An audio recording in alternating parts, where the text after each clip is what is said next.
जैसा कि आप लोग जानते हैं कि व्यंग्य धारा समूह जनवरी 21 से इस माह के व्यंग्य शीर्षक से हर माह कुछ चयनित रचनाओं को लेकर और हमारे समय के जो भी साथी हैं, अग्रज हैं, अनुज हैं या हम उम्र हैं, उन सब में के सहयोग से हम लोग रचनाओं का आपस में विभाजन करके और 2-2 रचनाएँ औसत तौर पर हम लोग आपस में विभाजित करके और 4-5 साथी जुट के और उस पर महीने में 1 बार इस माह के व्यंग्य शीर्षक से चर्चा करते हैं। इस चर्चा का उद्देश्य ये है कि हमारे समय में जो लिखा जा रहा है, उसमें हमारा समय कितना प्रतिध्वनित हो रहा है, हमारा समाज कितना प्रतिध्वनित हो रहा है और साहित्य और समाज का जो रिश्ता है और समाज और साहित्य के बीच की जो ज़मीन है, उस ज़मीन का व्यंग्य कितना लिखा है और आज के व्यंग्य की ज़मीन क्या है? तो कहीं न कहीं ज़मीन का व्यंग्य और व्यंग्य की ज़मीन हमारी इस पूरी चिंता के केंद्र में है और इस दृष्टि से जो भी आज लिखा जा रहा है हम लोग ये कतई दावा नहीं करते कि जो भी लिखा जा रहा है हम सारी अच्छी रचनाओं का चयन कर लेते हैं। लेकिन हाँ, इतना प्रचुर मात्रा में लिखा और छपा जा रहा है कि उसमें से कुछ रचनाओं को 8-9 रचनाओं को हम प्रत्येक माह चयनित करते हैं और चयनित करने के बाद उस पर हम यहाँ चर्चा करते हैं। इसी कड़ी में जैसा मैंने बताया कि जनवरी से हमारा ये सिलसिला चला आ रहा है और अब हम मई की रचनाओं पर आज बात करेंगे और मुझे बहुत खुशी है कि जो 4 आज वरिष्ठ साथी हमारे समक्ष उपस्थित हैं डॉक्टर श्री सेवाराम त्रिपाठी जी और डॉक्टर ब्रजेश कानूनगो जी, श्री वेद प्रकाश भारद्वाज जी और श्री रमेश सैनी जी। तो ये 4 महत्वपूर्ण वक्ता आज जो रचनाएँ इन लोगों को दी गई हैं, उन पर आज बात करेंगे और मैं इसमें आज की गोष्ठी में मैं रीवा से हमारे श्री सेवाराम त्रिपाठी जी से मैं निवेदन करूँगा कि उनको जो 2 रचनाएँ हम लोगों ने दी हैं, मैं उन दोनों रचनाओं की का शीर्षक बताता हूँ। उनको 2 रचनाएँ दी गई हैं, एक रचना है हीरालाल की नाक और दूसरी रचना है गिरवी रखा ईमान। तो रचनाओं को भेजने का जो हमारा स्वरूप है, जो तरीका है, उसमें हम लोग रचनाकार का नाम मिटा करके रचना को भेजते हैं कि सिर्फ़ रचना केंद्र में रहे और रचना पर ही हमारी पूरी चर्चा केंद्रित रहे और रचना में क्या है, इस पर हम लोग बात करेंगे। तो हीरालाल की नाक और गिरवी रखा ईमान 2 रचनाओं पर आदरणीय श्री सेवाराम त्रिपाठी जी अपने विचार रखेंगे और उसके बाद फिर मैं रचनाकार का नाम बता के और फिर अगले वक्ता की तरफ चलूँगा। तो आज की गोष्ठी की हम लोग शुरुआत करते हैं और मैं श्री शिवाराम त्रिपाठी जी से निवेदन करता हूँ कि वो आज अपनी जो रचनाएँ दी गई हैं, उन पर अपने विचार रखें, आदरणीय श्री शिवाराम त्रिपाठी जी।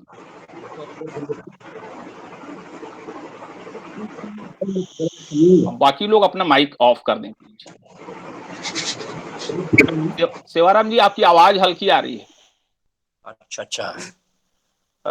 मैं सबसे पहले तो व्यंग्य धारा समूह को बहुत बहुत बधाई देता हूं और इस परिचर्चा में जो लोग भाग ले रहे हैं उसमें से आदरणीय वेद प्रकाश भारद्वाज जी, रमेश कुमार सैनी जी,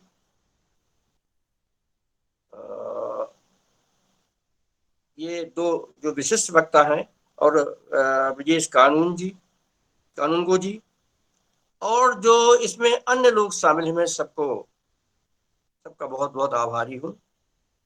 और जो जो रचनाएं दी गई हैं और जो शुरुआत में बात की गई है उस पर भी बात होनी चाहिए। मित्रों, सबसे बड़ा प्रश्न ये है कि जो लिखा जा रहा है आज के दौर में, उससे पूरी तरह तो कोई संतुष्ट नहीं हो सकता है, ना आप हैं, ना हम हैं, ना कोई हो सकता है। साथ ही बहुत सारे मित्रों को के साथ ये भी दिक्कत है कि वो किसके लिए लिख रहे हैं। और क्यों लिख रहे हैं? क्योंकि लेखन तो मित्रों मेरे ख्याल से बिना आग में तप कर संभव नहीं है। धीरे ढाले आप बच बचा के बात कहेंगे तो जिस बात के लिए आप लिख रहे हैं वो बात वहां पहुंचेगी नहीं। ये बहुत सारे मुद्दे हैं। और मित्रों साहित्य भी हंसी ठट्ठा नहीं है। और व्यंग की तो का कहना ही क्या। व्यंग तो मैं मानता हूं कि वो तलवार की धार पर धावनो है। तलवार की धार पर चलना पड़ता है। साहित्य हो या व्यंग हो, ये हमेशा प्रतिपक्ष में रहा है, पक्ष में नहीं रहा है, प्रतिपक्ष में रहा है। उससे एक प्रतिरोधी स्वर सबके सामने प्रकट होता है। तो ये हम लोग की चिंताएं हैं, सबकी सामूहिक चिंताएं हैं कि जो व्यंग की जमीन जो कहा गया है, व्यंग क्या साहित्य की जमीन और व्यंग की जमीन तो बहुत बड़ी चीज है। वो जमीन ही खिसकती हुई हम लोग अनुभव कर रहे हैं, समझ में आ रही।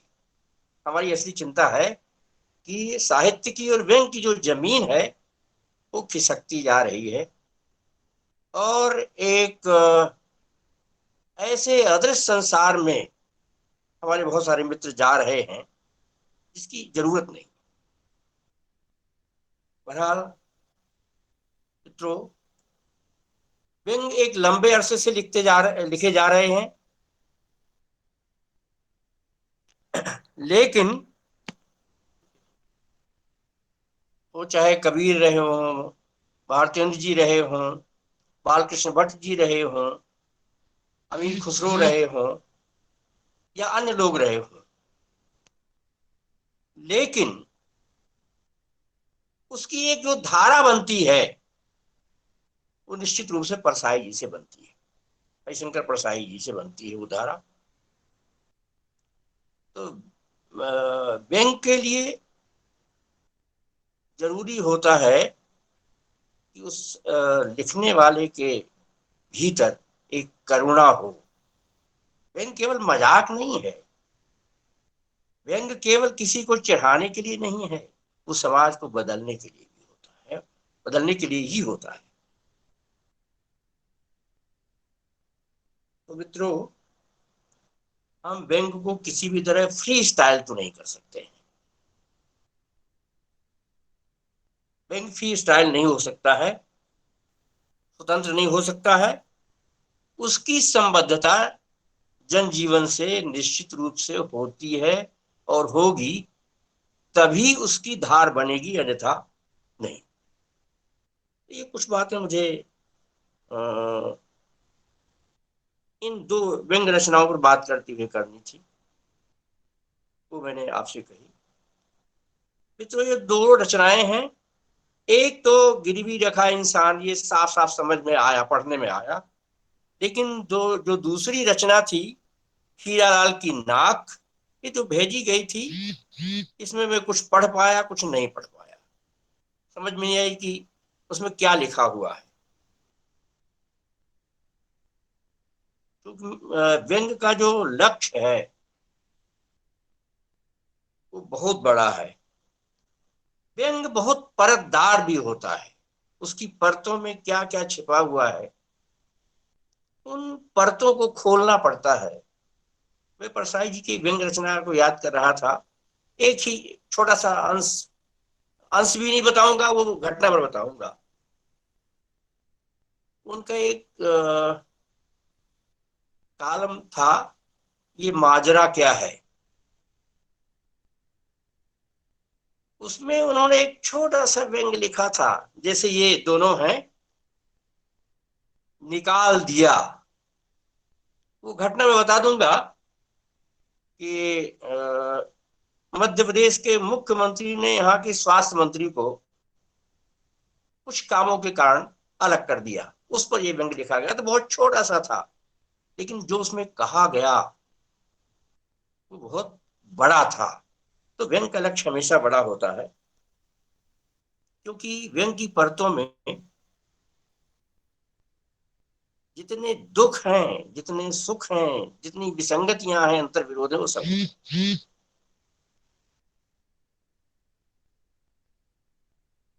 अब आइए मैं पहली बात करता हूँ, गिरवी रखा ईमान पर। लिखा बहुत गया है, पढ़ा बहुत गया है, और अब क्या लिखा जा रहा है ये भी आप जानते हैं। तो उन पर न जाया जाए, सिर्फ इन रचनाओं पर आया जाए। मैं नहीं जानता हूँ कि इसके लेखक कौन है, लेकिन मित्रों, ईमान के लिए, सत्य के लिए क्या क्या संघर्ष हुए हैं, और अब ईमान की या सत्य की क्या हालत है, क्या स्थिति है झूठ के सामने या महाझूठ के सामने, ये हमारे आपके सामने बहुत उजागर।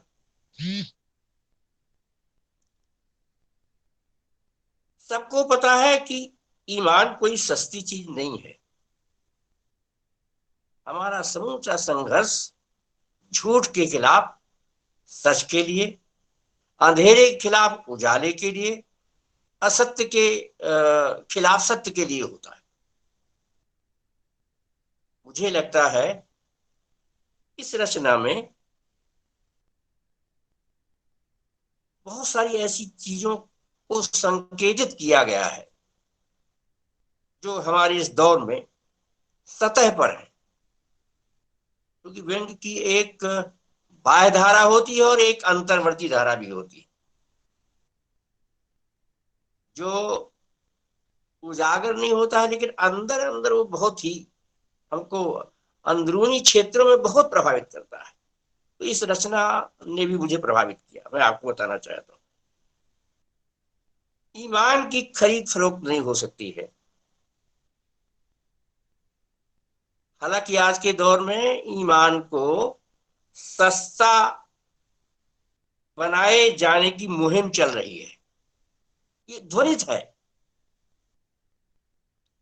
हम ईमान को गलत पते पर भेजकर बेईमान बनाने पर तुले हुए। ईमान का जो परिप्रेक्ष्य है और जो विस्तार है वो बहुत बड़ा है। पहले की बातें अलग थी, चाहे वो राजा हरिश्चंद्र की हो या अन्य तमाम लोगों की हो, उदाहरण देने की जरूरत नहीं। लेकिन मैं ये मानता हूं, लेखक ने जैसा कहा है कि ईमान को गिरवी रख करके आप आगे जा नहीं सकते। जिस तरह से खरीद फरोख्त हो रही है, इसमें मूल्य नहीं बचे हुए हैं। कोई कहीं भी जा रहा है, चाहे वो पैसे अरबों हो या करोड़ों में हो, खरीदने वाले तैयार हैं और बेचने वाले भी तैयार हैं, दोनों में होड़ लगी हुई है। कुछ ही बचे हैं जो खरीदना नहीं चाहते हैं, और कुछ ही लोग हैं जो किसी भी कीमत पर खरीदे नहीं जा सकते। ये ऐसा है, अभी भी है। इतने बड़े महाझूठ और पाखंड के बावजूद भी ये बातें हैं। प्रश्न यह भी उठता है कि मित्रों देखिए, ईमान बचा कितना है,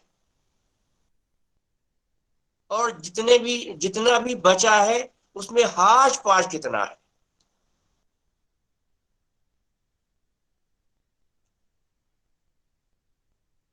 और लेखक ने ईमान के जो सूक्ष्म तत्व होते हैं और जो उसके तंतु होते हैं उसको बारीकी से समझने की, इसलिए मैं ये कहता हूं कि इसमें है व्यंग बहुत छोटा, लेकिन आप निश्चित रूप से समझिए कि लेखक ने उनको ग्रेस्प किया, उनको पकड़ा है, और ये देखने और दिखाने की कोशिश की है कि क्या हम ईमान को गिरवी रख सकते हैं या उसको बेच सकते हैं।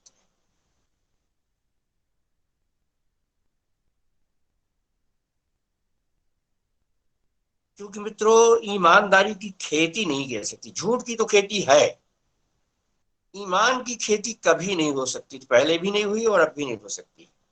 एक ऐसी चीज है वो,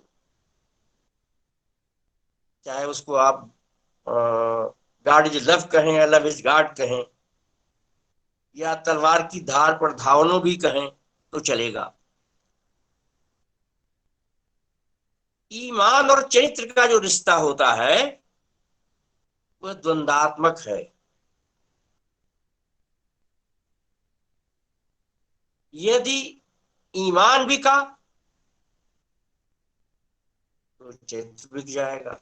दोनों एक दूसरे के बहुत जुड़े हुए पहलू हैं, एक दूसरे से अलगा नहीं सकते हैं आप, मेरे ख्याल से। मित्र लोग और बातें करेंगे, एक गया तो दूसरा नहीं बचेगा। एक आपने सुना होगा, एक मैंने एक छोटी सी पोयम थी, if character is loss everything is loss. यदि ईमान, आज तो लगता है लोग ईमान को कुछ मानते ही नहीं, लेकिन ईमान चला गया तो आपकी कीमत, हमारी कीमत 2 कौड़ी की भी नहीं होनी चाहिए। ये संकेतित किया है रचनाकार ने। तो एक चला जाएगा, चला जाए तो दूसरा नहीं बचेगा, दूसरा चला गया तो पहला नहीं बचेगा। इसलिए मैंने द्वंद्वात्मक रिश्ते की बात कही है।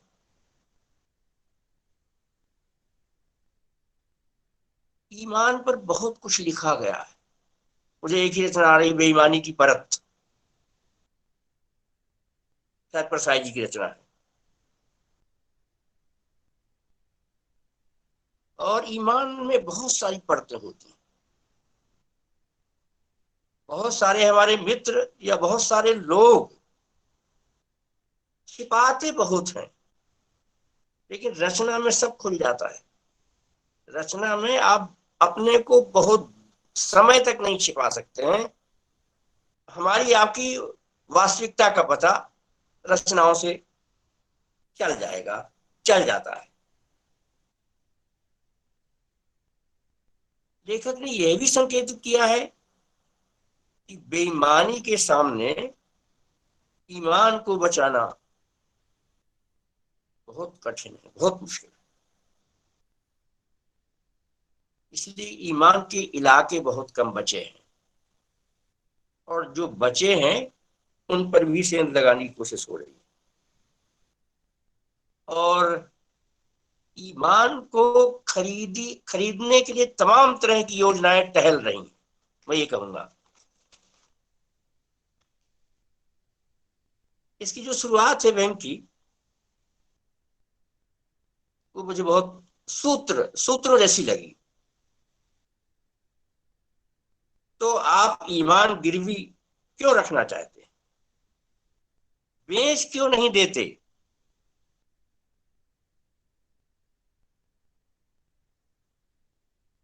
पात्र बताता है कि ये बड़ी मुश्किल चीज है, क्योंकि आपकी दुकान में लिखा हुआ कि बेचा हुआ माल वापस नहीं होगा। और उसमें एक व्यंग बहुत अच्छा मुझे लगा, सबका अपना, सबको अपना ही ईमान सूट करता है, क्योंकि हम उसको चाहे जैसा इस्तेमाल करें। और वो ये भी कहता है कि जब बेईमानी से कुछ कमा लूंगा तो आकर फिर से छुड़ा लूंगा। लेकिन एक बार जो बेईमान बना या बेईमानी के रास्ते पर चला गया, उसका ईमानदारी पर वापस आना एकदम असंभव। मैं तो ऐसा मानता हूँ।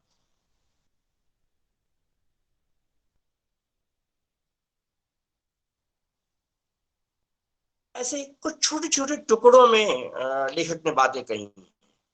वो सूत्र वाक्य भी हैं, और उन सूत्रों में उन्होंने हमारे जीवन की जो बहुत सारी चीजें हैं उनको देखने की कोशिश की है और हमारे सामने प्रत्यक्ष करने की कोशिश की। जैसे ये देखें, ये जो सूत्र दिए हैं लेखक ने, ये मुझे तो आश्चर्यजनक भी लगते हैं और हमको हिला भी देते हैं। वो कहता है जो तमाम खूंटियां है ना, मुझे समय नहीं मिल रहा है, ये खूंटियां नहीं लाकर हैं। जहां बहती गंगा में डुबकी लगाने वाले ईमान को कपड़े की तरह उतार कर रखने आते हैं।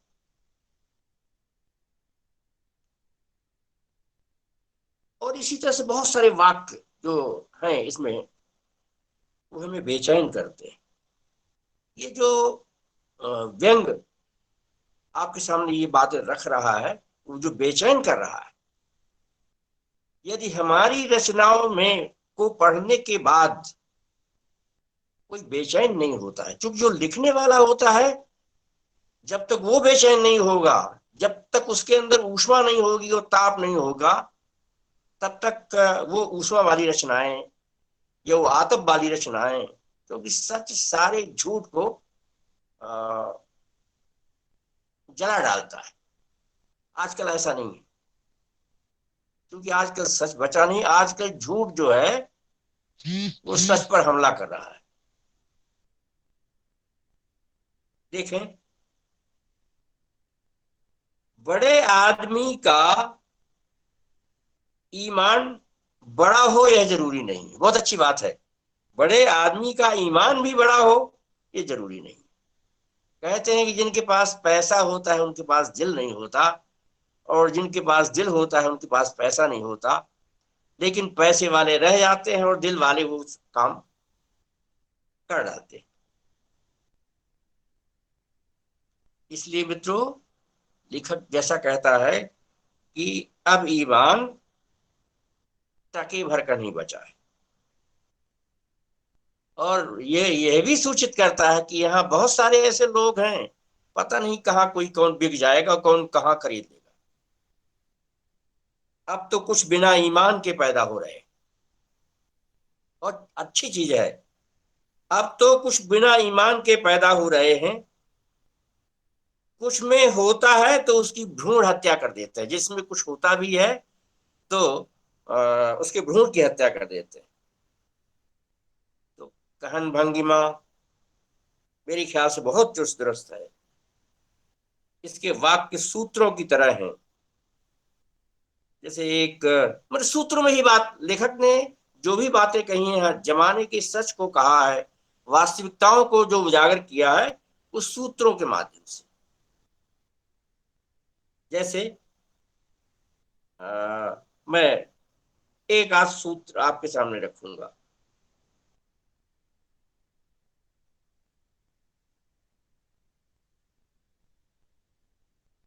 मैं अपने अंदर अपने ईमान को खोजने लगता हूं,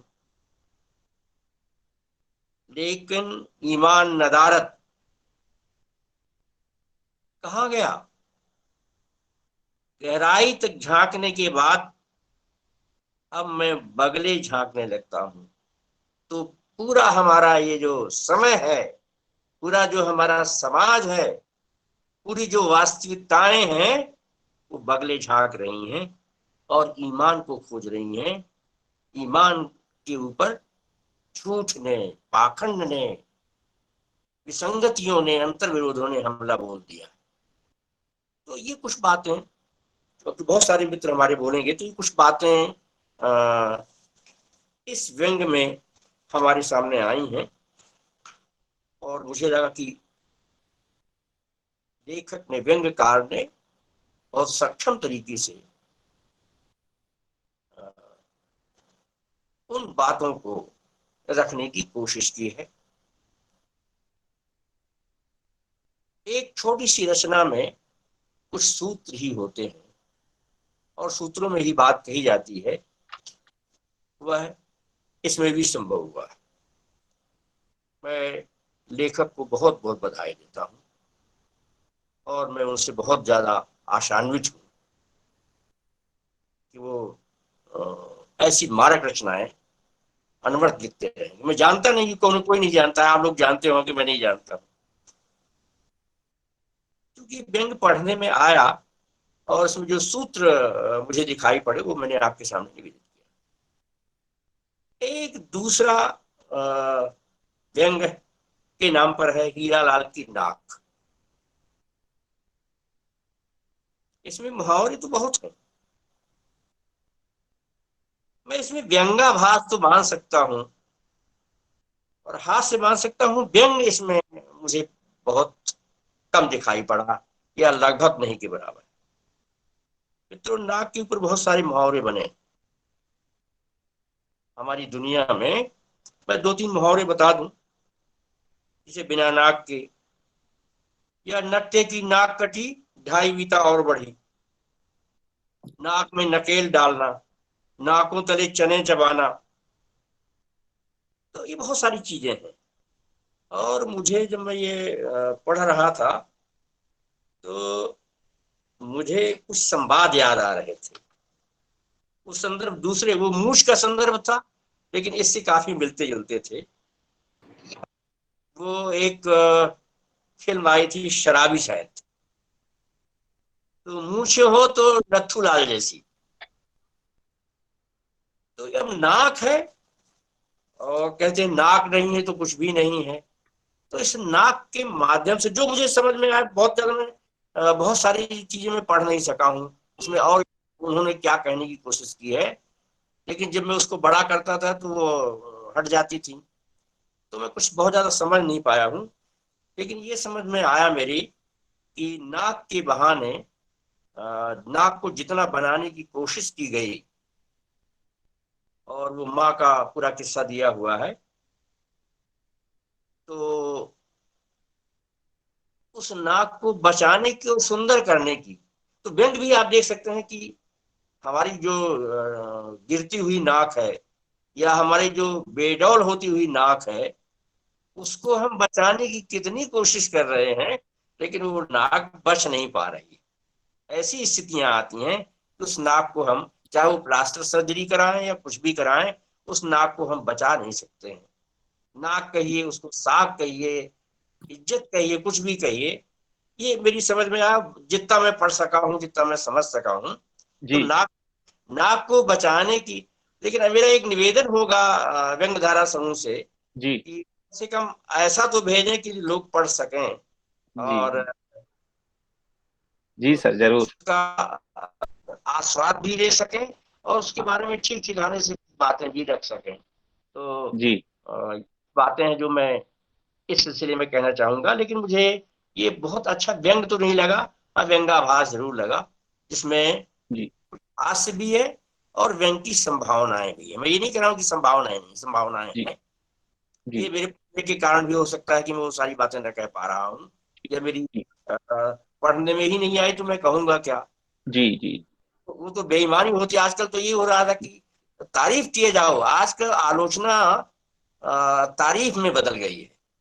जी हम्म, जी कोई हमारी आलोचना में ईमानदारी के लिए, सच के लिए जी। और सच कहने के लिए जगह बहुत कम बची हुई यहाँ है इस। केवल सच की ही बात होती है सर। तो हाँ जो प्रशंसा और तारीफ वाले मुद्दे को हम छोड़ देते हैं। और जी। आपका बहुत बहुत आभार कि आपने बहुत ही मैं विस्तार से। मैं पूरे व्यंग समूह को, जी धारा समूह को बहुत बहुत आभार व्यक्त करता हूं। और मुझे लगा कि व्यंग धारा समूह नाम भर का व्यंग धारा समूह नहीं है, उसमें वाकई में, सनी जिससे मैं बात कर रहा था, वाकई में व्यंग की धारा जो अंतर्वर्ती भी होती है और बाह्य भी होती है, उस जी धारा को लेकर आप लोग चल रहे हैं। तो मैं आपको, आप लोगों को बहुत बहुत बधाई दूंगा, और सनी जी को तो बहुत बहुत बधाई दूंगा कि जी ये व्यंग की धारा जो परसाई जी से कम इधर के दौर में माने तो चली है, जी। ठीक वो बीच में टूटती गिरती रही है, और अब वो प्रशंसा तक आ गई है। तो वो धारा चलती रहे। बहुत बहुत बधाई, बहुत बहुत धन्यवाद। बहुत बहुत धन्यवाद सर। आपने जितना विस्तार से जितना समय दे पाए और जितना आपने बताया, मैं मित्रों को साझा कर दूं कि गिरवी रखा हुआ ईमान जो रचना है उसके रचनाकार हैं जगदीश ज्वलंत। और हीरा लाल की नाक जो रचना है उसके रचनाकार हैं रंगनाथ द्विवेदी। बहुत बहुत धन्यवाद सर, पुनः आपका आभार। और अब हम अगले वक्ता की ओर चलेंगे। और हमारी कोशिश हो कि हम लोग करीब 15 मिनट में अगर अपनी बात रचनाओं पर बोल दें तो और बेहतर हो। थोड़ा सा समय ऊपर नीचे होगा तो कोई दिक्कत नहीं, हम लोग मैनेज करेंगे। मैं अगले वक्ता के तौर पर आदरणीय ब्रजेश कानूनगो जी से निवेदन करूंगा कि वो, उनको जो दो रचनाएं दी गई हैं उन पर अपनी बात रखेंगे। और जो रचना का शीर्षक है, पहली रचना है साहित्य संसार देवों में महादेव।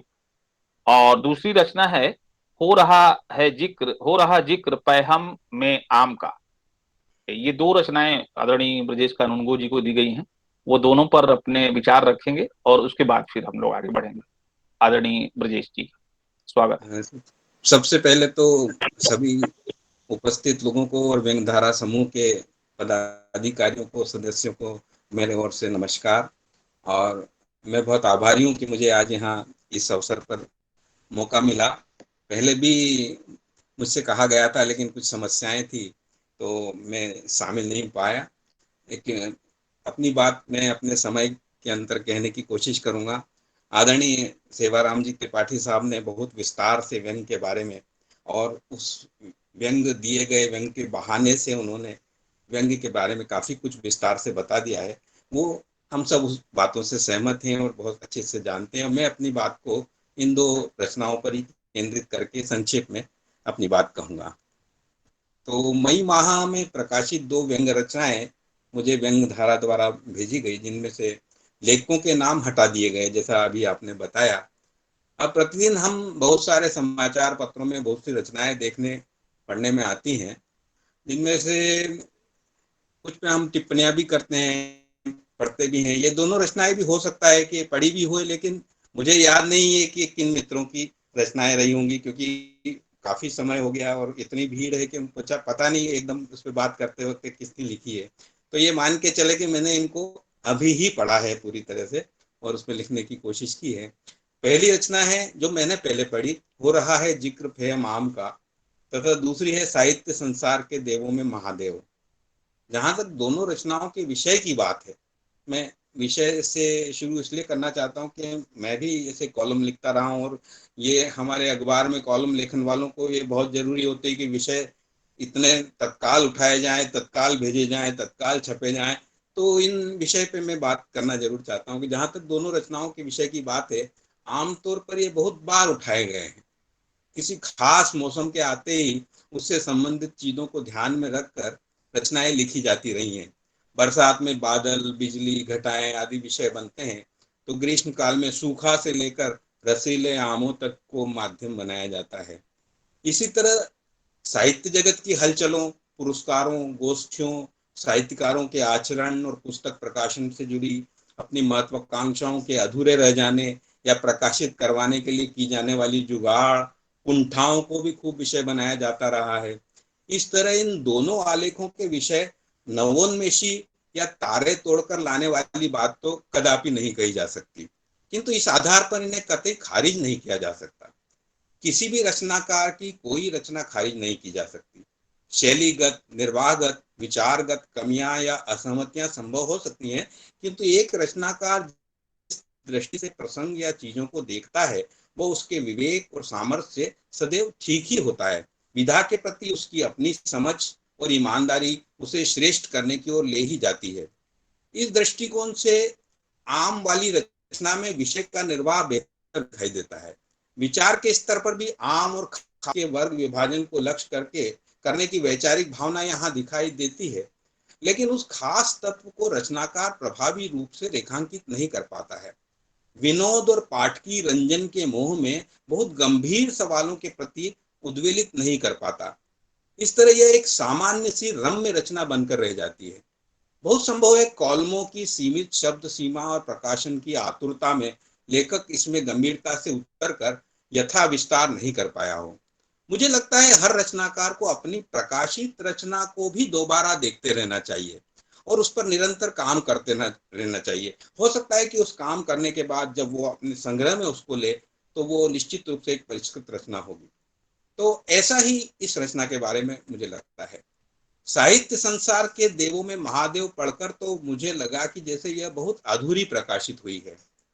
संभव है साहित्य से लंबे समय से जुड़ाव रखने वाले किसी लेखक की लंबी रचना का संक्षेप हो। मुझे पढ़ते हुए ऐसा लगा। इसे पढ़ते हुए पुराने जमाने की किसी पाठ्य पुस्तक का निबंध पढ़ने के बाद रचनाकार ने अपनी उत्तर पुस्तिका में बिंदुवार व्याख्या की हो या उत्तर दिए हो, ऐसा लगता है। वह भी अधूरे से लगते हैं। साहित्य संसार और पुस्तक प्रकाशन के संदर्भ में केवल 3 बिंदुओं में इतने व्यापक विषय को समेट लेना जल्दबाजी की तरह मुझे अनुभव हुआ। हो सकता है लेखन प्रकाशन की निरंतरता बनाए रखने के लिए ही इस रचना को प्रकाशनार्थ भेजा गया हो। रचना के छप जाने से आगे लिखते रहने का उत्साह तो बना ही रहता है, ये हम सबके साथ होता है। लेकिन यदि लगातार लिखते छपते ही रहना जरूरी हो तो फिर कोई ऐसी एक खास बात उसमें अवश्य बनाए रखना चाहिए कि एक वैचारिक या प्रसंगगत तारतम्यता बनी रह सके। मसलन एक उदाहरण देना चाहता हूँ कि विक्रम बेताल के रूपक को बनाकर भी हमने कई ऐसे व्यंग लिखे हैं लोगों ने। मसलन विक्रम बेताल के रूपक को बनाकर हर सप्ताह कोई हास्य व्यंग रचना लिखी जाए तो एक दो बार कमजोर रचना भी निकाली जा सकती है, पाठक सहज स्वीकार कर लेता है। यह एक उदाहरण की तरह कह रहा हूं मात्र। प्रस्तुत रचना किसी लंबी फिल्म के एक ट्रेलर की तरह मुझे लगती है। यदि साहित्य संसार के चरित्रों पर ही लिखना है तो बिंदुओं में संक्षिप्त क्यों लिखा जाए? हर एक भिन्न चरित्र पर अलग लेख लिखकर धारावाहिक रचना लिखी जाए, शायद वो पाठक को अधिक प्रभावित कर सकेगी। तो इस तरह से मुझे ये लगता है कि ये बहुत संक्षेप में और एक छोटी सी समेट दी गई रचना है। इसमें बहुत गुंजाइश है, बहुत बड़ा उपन्यास तक लिखा जा सकता है। दोनों रचनाओं को बधाई देने के साथ केवल इतना कहना अवश्य उचित होगा कि कोई भी रचना अंतिम नहीं होती, न ही सफल रचना का कोई बना बनाया फार्मूला हो सकता है। जितने अधिक प्रयोग व्यंग लेखन में होंगे उतनी ही इस विधा की साख साहित्य में बनेगी और रचनाकार का महत्व भी बढ़ेगा। व्यंग लेखन में निजी तौर पर मेरा मानना है कि रचनाकार स्थायी रूप से समाज का हित चिंतक होता है। जैसा कि सेवाराम जी ने कहा कि लेखक हमेशा विपक्ष की तरह होता है, मैं उसको दूसरे शब्दों में यही बात कह रहा हूं कि रचनाकार स्थायी रूप से समाज का हित चिंतक होता है। उसे हर उस बात के पक्ष में उठ खड़ा होना चाहिए जो मनुष्य के हितों के साथ हो। मनुष्य के दुखों और उसकी कठिनाइयों के कारणों पर लेखक की संवेदनापूर्ण किंतु आलोचनात्मक दृष्टि व अभिव्यक्ति निश्चित रूप से सुनिश्चित होना चाहिए कि मुझे ये सब करना ही करना है। यहाँ हमारी पक्षधरता का सवाल जो अब बहुत एक अलग विषय है जिसमें हम काफी अलग से कभी बात कर सकते हैं। तो रोचक रंजक पठनी के साथ साथ व्यंग में समकालीन यथार्थवादी सवालों और जनपक्षधरता को मैं सबसे ऊपर रखा जाना आवश्यक मानता हूँ। आम वाली रचना में जरूर इसकी हल्की सी खुशबू आती महसूस होती है, किंतु इसे नगर नहीं माना जाना चाहिए। ये भी उतना नहीं कह सकते कि ये कोई पक्षधर बात कर रही है। दूसरी रचना लेखिकी संसार की अलग विडंबनाओं पर तंज करती है जो अधूरी सी लगती है। दोनों समीक्षित रचनाकारों को पुनः बधाई और आयोजकों के प्रति हार्दिक आभार व्यक्त करता हूँ। विशेष रूप से आदरणीय रमेश तिवारी जी, आदरणीय रमेश सैनी जी, मैं बहुत आभारी हूँ कि इस बहाने मुझे आज व्यंग्यधारा समूह में जुड़ने का अवसर मिला, अपनी बात कहने का अवसर मिला और मैंने अपनी बात को केवल इन दो व्यंगों पर केंद्रित करने की कोशिश की और बहुत व्यंग में बात करने के लिए तो काफी कुछ है। और अभी मैं आपको बहुत बहुत आभार, धन्यवाद। बहुत बहुत धन्यवाद सर। बहुत बिल्कुल कसावट के साथ आपने बात की और बिल्कुल रचनाओं को केंद्र में रख के बात की और आपने विमर्श के एक पहलू को भी सुझाया कि पक्षधरता का सवाल और व्यंग को लेकर भी हम लोग विमर्श कर सकते हैं। जो रचनाएं आपको दी गई थी साहित्य संसार के देवों में महादेव, उनके रचनाकार हैं श्री प्रभाशंकर उपाध्याय जी और हो रहा जिक्र पैहम में आम का इस रचना के रचनाकार हैं जो यहाँ मौजूद भी हैं, लेकिन उनको मालूम नहीं है किसी को और उनको भी ये मालूम नहीं था। उनका नाम है राकेश सोहम जी। राकेश सोहम जी मुझे भी तो पता नहीं था। जी जी बिल्कुल, हम लोग जो कसौटी बनाते हैं वो पूरे सबके लिए लागू होती है। तो ऐसा नहीं है कि समूह में कोई है तो उसके लिए कोई विशेषाधिकार होगा या कोई समूह में नहीं है तो एक हमारी जो परिपाटी या परंपरा है, नियमावली है, उसके अनुसार ही हम काम करते हैं। तो मुझे लगता है कि अच्छे तरीके से आपने इन रचनाओं पर बात की, दोनों रचनाओं पर, और बहुत ही आदर धन्यवाद के साथ आपके प्रति आभार प्रकट करना चाहता हूँ। और अगले वक्ता के तौर पर मैं जी, कोई कुछ कहना चाहता? जी धन्यवाद। मैं ये बोल रहा हूँ ब्रजेश जी का आभार, जी उन्होंने जी हमें जी बात कर। हाँ, जब हम लोग बात कर लेंगे तो उस समय कोई भी ध्यान चाहे से तो करके बात कर हाथ दिए राकेश जी बहुत बहुत धन्यवाद। तो मैं अगले वक्ता के तौर पर हमारे साथी आदरणीय वेद प्रकाश भारद्वाज जी से मैं निवेदन करूंगा कि वो जो दो रचनाएं उनको दी गई हैं उन पर अपनी राय रखेंगे और उनको जो रचना दी गई है उसमें एक रचना का शीर्षक है ऑक्सीजन सिलेंडर गाथा और दूसरी रचना का शीर्षक है मृत्युलोक अब वास्तव में बना मृत्युलोक। दो रचनाएं हैं। तो मैं बड़े ही आदर के साथ स्वागत कर रहा हूँ श्री वेद प्रकाश भारद्वाज जी, आप दोनों रचनाओं पर अपनी बात रखें। स्वागत है जी। सभी को पहले तो नमस्कार। और इस तरह के आयोजन में आज पहली बार मैं शामिल हो रहा हूँ। ये एक अपने आप में मेरे साथ एक व्यंग्यात्मक स्थिति है। मैं बहुत पाठक तो हूँ, लेकिन बहुत ज्यादा लिखता नहीं हूँ। थोड़ा सा एक समस्या है मेरे साथ।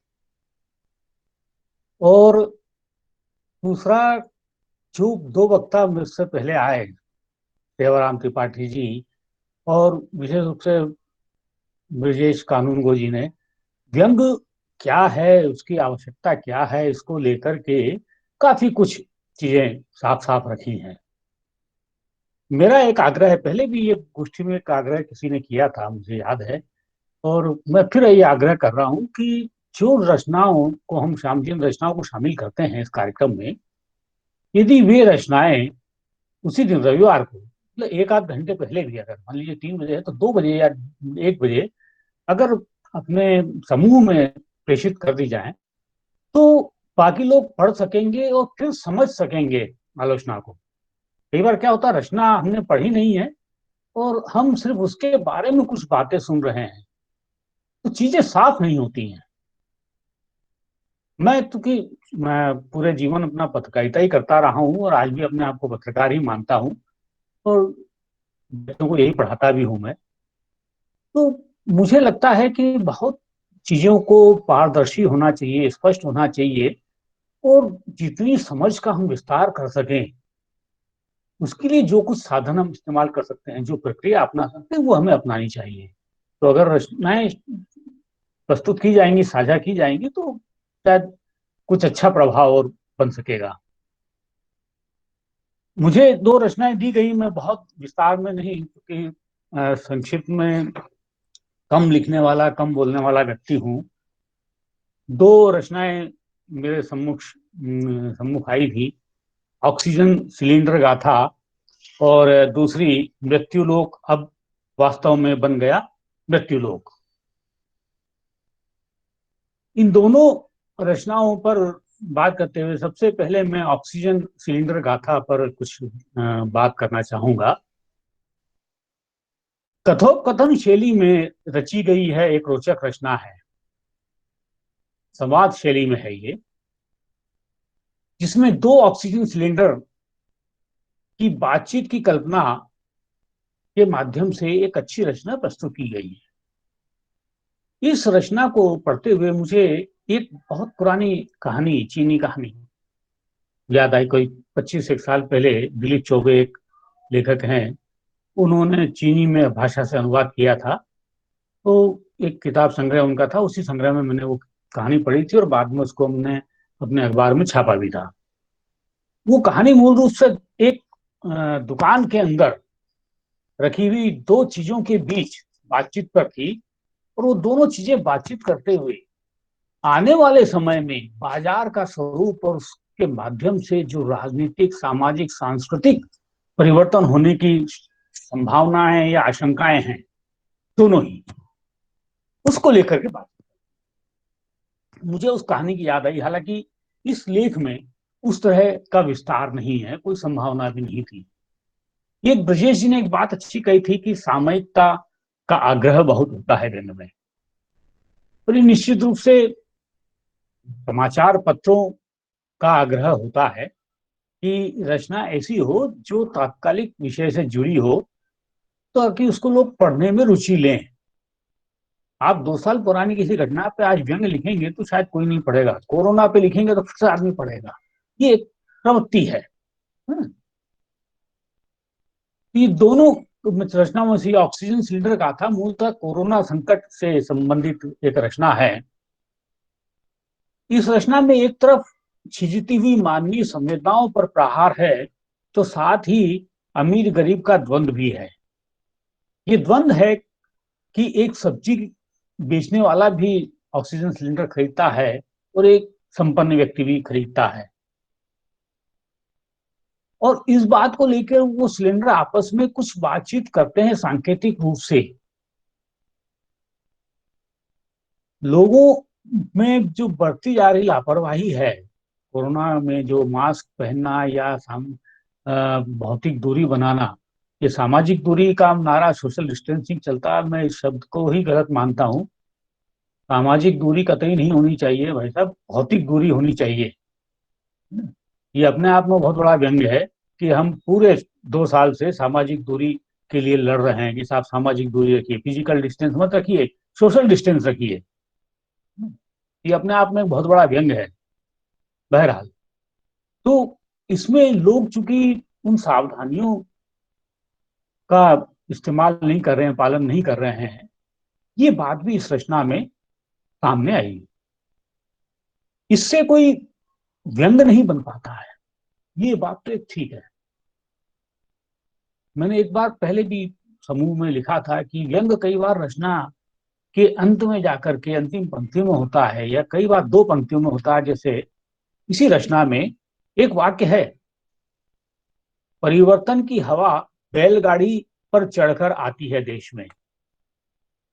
अब मुझे लगता है कि ये जो पंक्ति है, ये भले ही कोरोना के विषय से संबंधित न बैठे एकदम कटी, लेकिन परिवर्तन की हवा बैलगाड़ी पर चढ़कर आती है देश में, ये वाक्य पिछले 70 साल की हमारी प्रगति, हमारा लेखा जोखा जो है, सरकार से लेकर के आम नागरिक के जीवन तक का, उसके व्यवहार तक का जो लेखा जोखा है, वो एक वाक्य में पता चल जाता है कि कैसे परिवर्तन हुआ है। परिवर्तन एक प्रतीक है, इसको आप विकास भी समझ सकते हैं, इसे उन्नति भी समझ सकते हैं,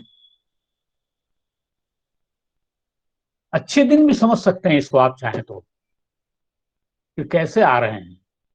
तो ये जो एक वाक्य है, मुझे लगता है कि एक वाक्य अपने आप में बहुत प्रभावशाली है और बहुत ही व्यंग्यात्मक वाक्य है। इससे भारतीय व्यवस्था तंत्र का पूरा चरित्र हमारे सामने आता है।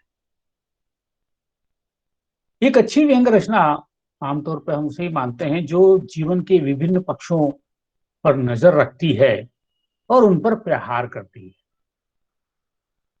यहाँ प्रहार का उद्देश्य नष्ट करना नहीं होता है। यहाँ प्रहार का मेरा मतलब है कि जो पाठक को जगाए, चेतन करे, उसे सोचने पर मजबूर करे।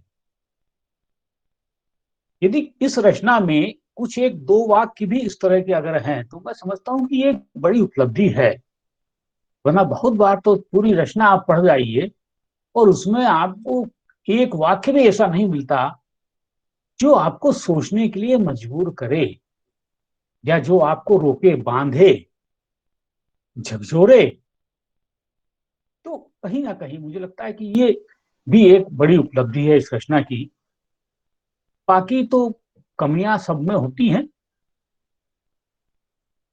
कुछ ना कुछ चीजें रही जाती हैं। अखबारी लेखन की अपनी मजबूरी है, एक समय की, स्पेस की एक अपनी मजबूरी है, उसमें बहुत सारी चीजें हमें छोड़नी ही पड़ती हैं। लेकिन इसके बावजूद ये मुझे लगता है कि एक ठीक ठाक रचना है, और लेखक को इसके लिए मैं बधाई देना चाहूंगा। दूसरी रचना की बात करें कि मृत्युलोक अब वास्तव में बन गया मृत्युलोक। यहाँ एक बात मैं कहना चाहूंगा कि व्यंग्य लेखन में का शीर्षक जो है वो बहुत महत्व रखता है। ये शीर्षक मृत्युलोक अब वास्तव में बन गया मृत्युलोक, ऐसा लगता है कि जैसे किसी लेख का शीर्षक है,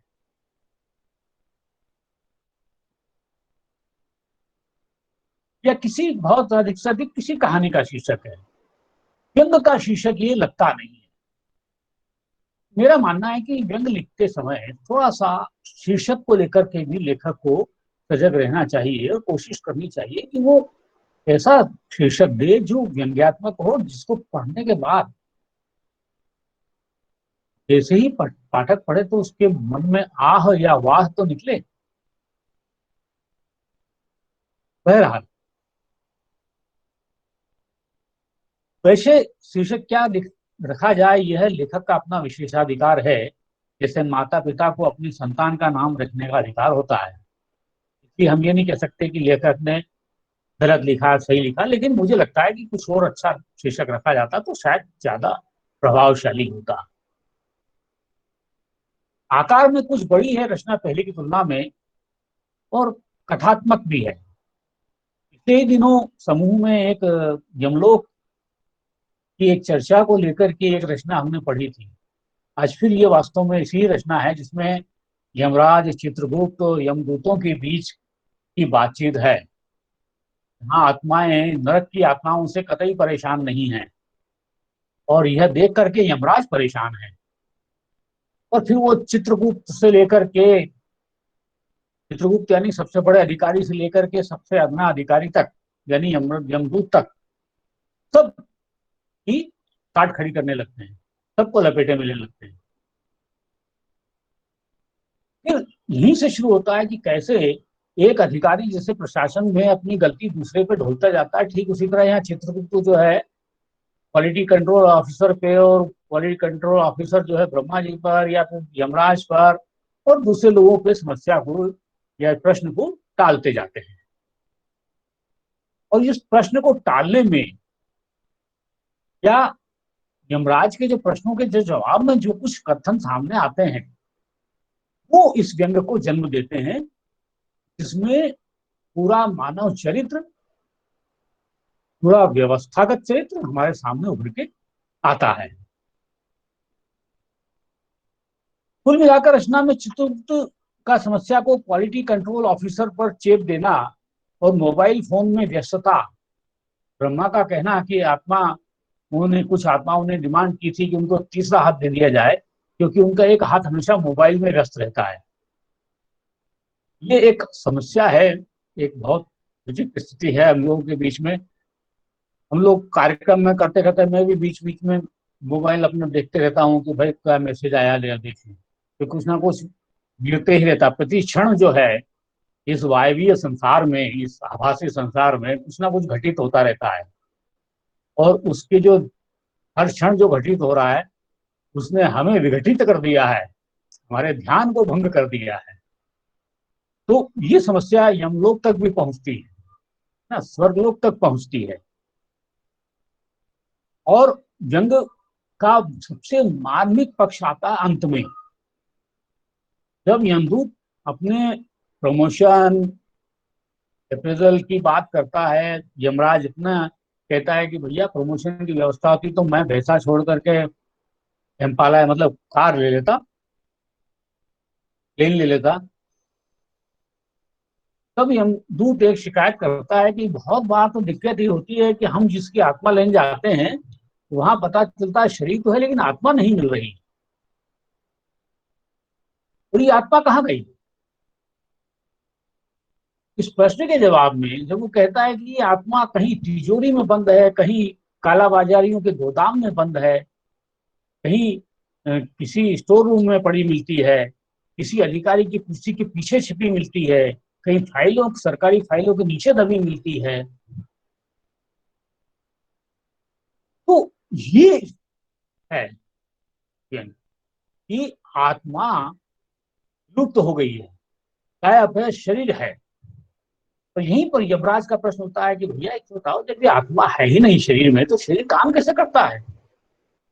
तब लेखक लिखता है यमदूत के माध्यम से कि मनुष्य इतना जुगाड़ू है कि उसने स्वार्थ नामक बैटरी अपने शरीर में लगा रखी है, और ये स्वार्थ नामक बैटरी ही शरीर को चलाती है। यही इस व्यंग रचना का निष्कर्ष है, निचोड़ है।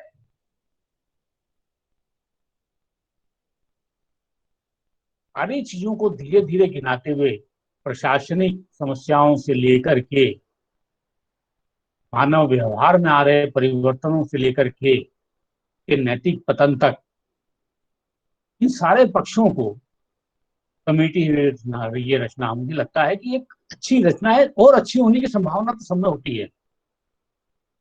ये तो कुछ ऐसा ही होता है कि हर बाप जो है वो मानता है कि उसका बेटा और अच्छा हो सकता था और सुधर सकता था। ठीक उसी तरह हर रचना है वो और बेहतर हो सकती थी, लेकिन सवाल ये है कि जो हो सकती थी यानी जो है नहीं, तो देखें हम, या जो है उसको देखा जाए।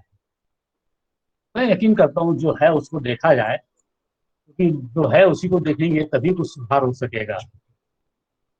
बहरहाल इतनी सी बात है मुझे कहना थी, बहुत ज्यादा कहने के लिए है नहीं। रचनाएं अच्छी हैं, दोनों लेखकों को मैं बधाई देता हूँ, लेकिन फिर मेरा आग्रह रहेगा कि अगर रचनाएं बाकी प्रतिभागियों, जो हमारे समूह के लोग हैं जो कार्यक्रम में आते हैं, उन लोगों ने भी अगर पढ़ी हुई हो तो उनके लिए भी अच्छा है। धन्यवाद। बहुत बहुत धन्यवाद सर। हम लोग निश्चित तौर पर लगातार संवाद करते हैं और इस पर भी बात करेंगे। हम लोग फिलहाल ये मानकर चलते हैं कि जो भी रचनाएं हम लेते हैं वो प्रकाशित ही रचनाएं हैं और उसको लोग पढ़ें। कम से कम हमारा एक ये भी रहता है कि शायद हम रेडीमेड उपलब्ध कराने वाली संस्कृति से बचें। जो लोग लिख रहे हैं वही लोग यहाँ मौजूद हैं और वो लोग कम से कम ये मान के चलें कि जैसे 8-10 रचनाएं हैं तो उसमें 3-4 रचनाएं भी लोग अगर पढ़े होंगे तो उनको ये समझ में आए। कहीं ना कहीं इसके पीछे बस यही एक धारणा है, बाकी ऐसा कोई आग्रह नहीं है। फिर भी हम लोग निश्चित तौर पर इस पर विचार करेंगे। और मेरा मेरा इसलिए आग्रह है कि क्या जी होता है कि सारी रचनाएं हम लोगों की पढ़ी, सबने पढ़ी हो ये जरूरी नहीं है ना। जी जी और बार ये होता है कि मैं रोज जो है 2 अखबार मेरे घर आते हैं, इसके अलावा 5-6 अखबार मैं ऑनलाइन पढ़ता हूँ। ठीक है, ये मेरी दिनचर्या में शामिल है सालों जी से। जी जी तो जी लेकिन उसमें क्या होता है कि कई बार सारी रचनाएं मैं भी नहीं पढ़ पाता हूँ, नहीं जी जी ध्यान जाता है। जी जी जी तो अगर ऐसे में जब इस पर विचार कर रहे हैं, तो वहां अगर हमारे पास रचना सामने हो हम तो लोग निश्चित तौर पे समझ में। आपके आपके जी सुझाव पर हम लोग विचार करेंगे। हम लोग क्या सोच के ये करते हैं ये हमने रखा और हम लोग उस सलाह पर आगे विचार करेंगे। बहुत बहुत धन्यवाद और आभार आपका। मैं साथियों से साझा करूं कि जो 2 रचनाएं वेद प्रकाश भारद्वाज जी को दी गई थी, ऑक्सीजन सिलेंडर गाथा जो रचना है उसके रचनाकार हैं डॉक्टर अतुल चतुर्वेदी, और मृत्युलोक अब वास्तव में बन गया मृत्युलोक, इसकी रचनाकार हैं साधना बलवटे जी। और अगले वक्ता के तौर पर मैं जिनको बुलाऊंगा हमारे साथी, अग्रज साथी श्री रमेश सैनी जी। ये हमारे पास जो रचनाएं चयनित थी उसमें आखिर में एक और रचना जुड़ गई जिसकी बहुत ज्यादा चर्चा हम लोगों ने भी देखी और रचना भी ऐसी थी जिसे हमने चाहा कि उसको भी शामिल करना चाहिए। और यही वजह है कि हम लोग अमूमन 2-2 रचनाएं देते हैं, लेकिन चूंकि आखिर में इस रचना को शामिल किया गया तो हमने 3 रचनाएं रमेश सैनी जी को दी हैं। तो जो 3 रचनाएं रमेश सैनी जी को दी हैं, चूंकि सबको दे दी गई थी तो बाद में समय नहीं था, इसलिए रमेश सैनी जी पर ये अधिकार पूर्वक डाला गया कि आपको ये तीनों रचनाओं पर बात करनी होगी।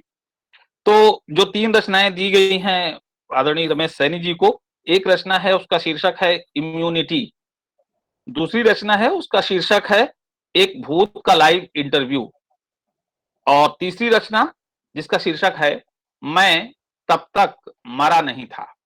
ये 3 रचनाएं हैं और मैं श्री रमेश सैनी जी से आग्रह करूंगा, निवेदन करूंगा कि वो इन रचनाओं पर अपनी बात रखें। स्वागत है सैनी। धन्यवाद तिवारी जी। और अभी हमारे पूर्व मित्रों ने व्यंग पर काफी बातचीत की रचनाओं के साथ साथ। मैं हमारे समूह में पिछले गुरुवार को हमने विमर्श रखा था समसामयिक घटनाओं पर लिखे गए व्यंग का कल का व्यंग हो सकता है, लगभग इसी टाइप का शीर्षक था। मतलब आज हम जो लिख रहे हैं क्या हम कल उसको याद कर पाएंगे, या कल वो भाई परसाई जी ने 50 साल पहले लिखा, सर जोशी ने, उनको हम याद कर रहे हैं। निश्चित ही रचनाएं समसामयिक घटनाओं पे लिखी जाती है, व्यंग लिखा ही जाएगा समसामयिक घटना में, किंतु उस रचना का रचाव क्या ऐसा संभव है कि हम आज 20 साल बाद या 30 साल के बाद याद रखें या 2 साल के बाद याद रखें, या ऐसी बहुत सी रचना है जो कि पिछले हफ्ते छपी थी और आज हमें याद नहीं है। बहुत मतलब गंभीर सवाल है। इन्हीं रचनाओं के मापदंड से हम रचनाओं पे बातचीत करते हैं। आज मेरे पास 3 रचनाएं हैं। इम्यूनिटी, मैं इसी फ्रेम के बीच में बातचीत करूंगा जो मैंने सोच रखा। इम्यूनिटी आज के समय की बड़ी बहुत जरूरत मानी गई है। पहले भी थी, उसके पहले भी थी, किंतु हमने इस पर कभी सोचा नहीं, किंतु आज सोच रहे हैं। और इस सोच ने हमें एक नया बाजार लाके दे दिया है। अद्भुत बाजार है वो। बाजार ऐसा है, एक टीवी का बाजार है, जहां आप इम्यूनिटी के बारे में टीवी में एक बाबा जी बोल रहे हैं कि आप योग करिए, प्राणायाम करिए तो आपकी इम्यूनिटी बढ़ेगी। यह टीवी का भी बाजार है, टीआरपी के लिए बाबा का उपयोग हो रहा है। और बाबा का भी बाजार है कि हमारा योग का उपयोग हो रहा है। दूसरा बाजार है डॉक्टर्स और वैद्यों का। वो टीवी पर बता रहे हैं कि आपको पूरा प्रिस्क्रिप्शन आ रहा है आज कोरोना के बारे में। वो बता रहे हैं कि आपको यह लेना है, वो लेना है, काढ़ा लेना है, फलानी दवाई लेना, फलानी दवाई लेना है तो आपकी इम्यूनिटी बढ़ेगी। और अगर कोरोना होता है तो आप उसमें जुकाम, सर्दी जुकाम के भांति निकल जाएंगे। यह भी एक डॉक्टर का बाजार है और जिसकी परिणति हमने बहुत एक गंदे रूप में देखी है कि बाजार की वजह से एक रेमडेसिविर जो दवा थी, जो कोरोना में उसको नकार दी गई, बाद में उसमें ब्लैक में बिकती गई। ये बाजार का कारण था। और तीसरा, हमारे एक नेताजी, मतलब सब नेता, हमारे नेताजी कहते हैं आप मास्क लगाइए, आप घर में रहिए और उसके बाद आपकी इम्यूनिटी बढ़ेगी। किंतु वह नेता या नेताओं 10,000, 15,000, 500 की भीड़ में अपनी बात कह रहे हैं, अपना चुनाव प्रचार कर रहे हैं। यह भी एक बाजार। तो ये तीनों बाजार के अंदर घुस गए हैं और यही इम्यूनिटी हमारे पूरे मानवीय संवेदना को कुचल कर रख दिया है। यहाँ जब रचना बढ़ती है तो रचना बढ़ने पर अंत में जो एक परिवार है वो देखता है कि हमें घर में बैठना है, बाहर नहीं जाना है, हमें काढ़ा पीना है, हमें इम्यूनिटी बनाए रखना है, हमें योग करना है। वह यह करते करते इतना यमयून हो गया, मतलब सीधा उच्चारण नहीं कर पा रहा हूं, कि पूरा संवेदनहीन हो गया। इतना संवेदनहीन हो गया है कि वह जब मृत्यु को देखता है, जब मृत्यु देते हैं उसके ऊपर असर नहीं होता। पहले इस एक पैरा को मैं पढ़ देता हूँ, इस रचना में जो आया है, इसके पहली वाली बात, वो मतलब उसको मृत्यु को देखता, उसको कोई असर नहीं होता है। वो मतलब पूरी तरह से संवेदनाहीन हो गया है। और जो पहले वह भावुक आदमी था, अपनी मृत्यु की हर मृत्यु की खबर पर उसका मन व्यथित हो जाता था। शमशान में जलती लाशों की तस्वीर उसके दिल को चाक कर देती थी। दूसरों के मरने पर तो जैसे तैसे धैर्य रख लेता था, पर अपना कोई चला जाता तो रुलाई फूट पड़ती थी। लेकिन सकारात्मक रहना एक बड़ा कठिन शब्द है व्यंग के लिए। सकारात्मक रहने के ख्याल से चंद पलों में ही फौरन वह भटक कर नेटफ्लिक्स पर पिक्चर देखने लगता। अब यह इम्यूनिटी जब पूरा परिवार देख रहा है, उसके दोस्त, उसके जो साथ में काम करता है, उस कलीग की मृत्यु के उसको समाचार मिलता है, वो सुनता है और एक क्षण भी गवाए बिना वो कैरम खेलता होता है, उसकी नजर क्वीन पे होती है और क्वीन को स्ट्राइक मार के पॉकेट में डाल देता है और हंसने लगता है। इस हंसी को आप क्या कहेंगे? मनुष्यता की हंसी तो नहीं है, मानवीयता की हंसी तो नहीं है, यह एक शैतान की हंसी है। यह बहुत बड़ी शैतान की हंसी है। वो अट्ठास करने लगता है। यह इस व्यंग की आत्मा थी कि हम किसी चीज को किस कदर तक आत्मसात कर लेते हैं, जबकि अगर पूरा परिवार घर पर है, सावधानी है, कोई बाहर नहीं जा रहा है, कोई अंदर नहीं आ रहा है, तो मेरे ख्याल इन सब चीजों की बहुत कम जरूरत है। काढ़ा पीने के भी आज हम दुष्परिणाम सुनने में आ रहे हैं या दूसरी बीमारी सुनने में आ रहे हैं, तो इसकी जरूरत नहीं थी। तो ज्यादा सावधानी ने हमें संवेदना शून्य कर दिया है। और यह व्यंग जिसकी हम बात करते हैं कि यह भले मानवीय सरोकारों की बात ना कर रहा हो, मानवीय संवेदनाओं की बात ना कर रहा हो, बाजार से प्रभावित होकर भी यह व्यंग एक मानवीय प्रवृत्ति को कुचलने की बात कर रहा है। आज कल अगर यही समाज, यही प्रवृत्ति जिंदा रही तो हम लोग आपस में कहीं पर भी दुख नहीं होगा, न खुश हो पाएंगे। एक अच्छा व्यंग।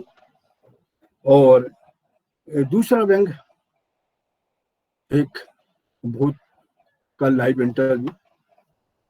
यह व्यंग बहुत हल्का फुल्का है, इसको उस नजरिए से नहीं देख चाहिए, किंतु हम जो भूत की स्थिति आज हो गई है, शहर में रहने वाले लोग के पर बात की गई है कि किंतु कुछ सवाल यहाँ पर उठते हैं भूत को जिस ढंग से लिया गया कि भूत का इंटरव्यू होता है, एक चैनल वाले उसको बुलाते हैं और वो डरते हुए आता है, डर के चला जाता है और फिर वो अपने दुख कहता है कि आज तो मैं चाहे उल्टे पैर दिखाऊं, चाहे आंखें बाहर निकाल के दिखाऊं, किंतु इस भूत से कोई डरते नहीं है।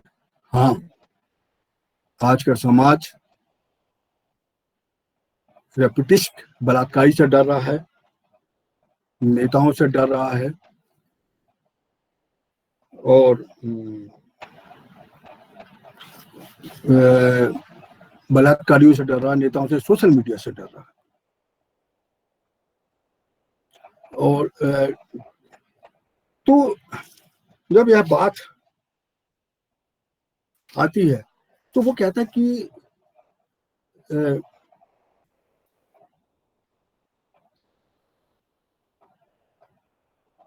रेपिटिस्टों, बलात्कारियों, हत्यारों से डर रहा है।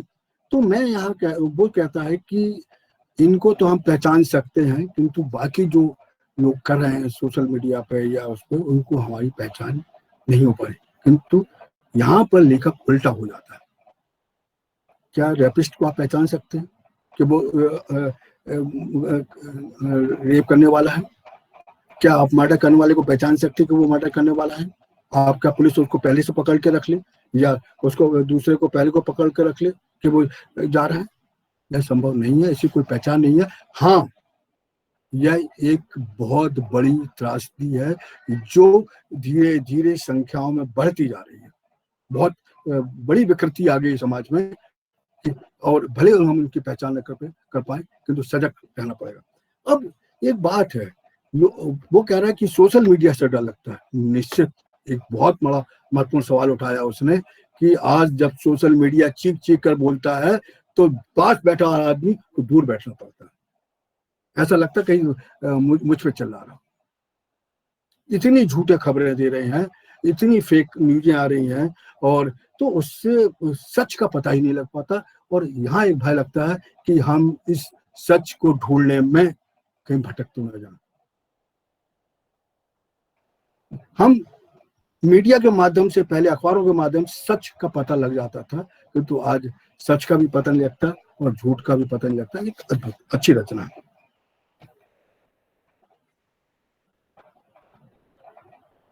अब एक और बात है कि यहाँ पर शहर तो जो भूत की प्रकृति होती है, अब मैं उस भूत की प्रकृति पे बात करूंगा कि भूत की प्रकृति अंधेरे में रहती है, उजाले में नहीं रह सकता, हमारे इधर जो माना जाता है। और शहरों में, महानगरों में तो आप इतनी लाइट रहती है कि अगर सुई गिर जाए तो भी आप उसको ढूंढ सकते हैं। तो वहां पे भूत की जगह नहीं मुझे महसूस होती।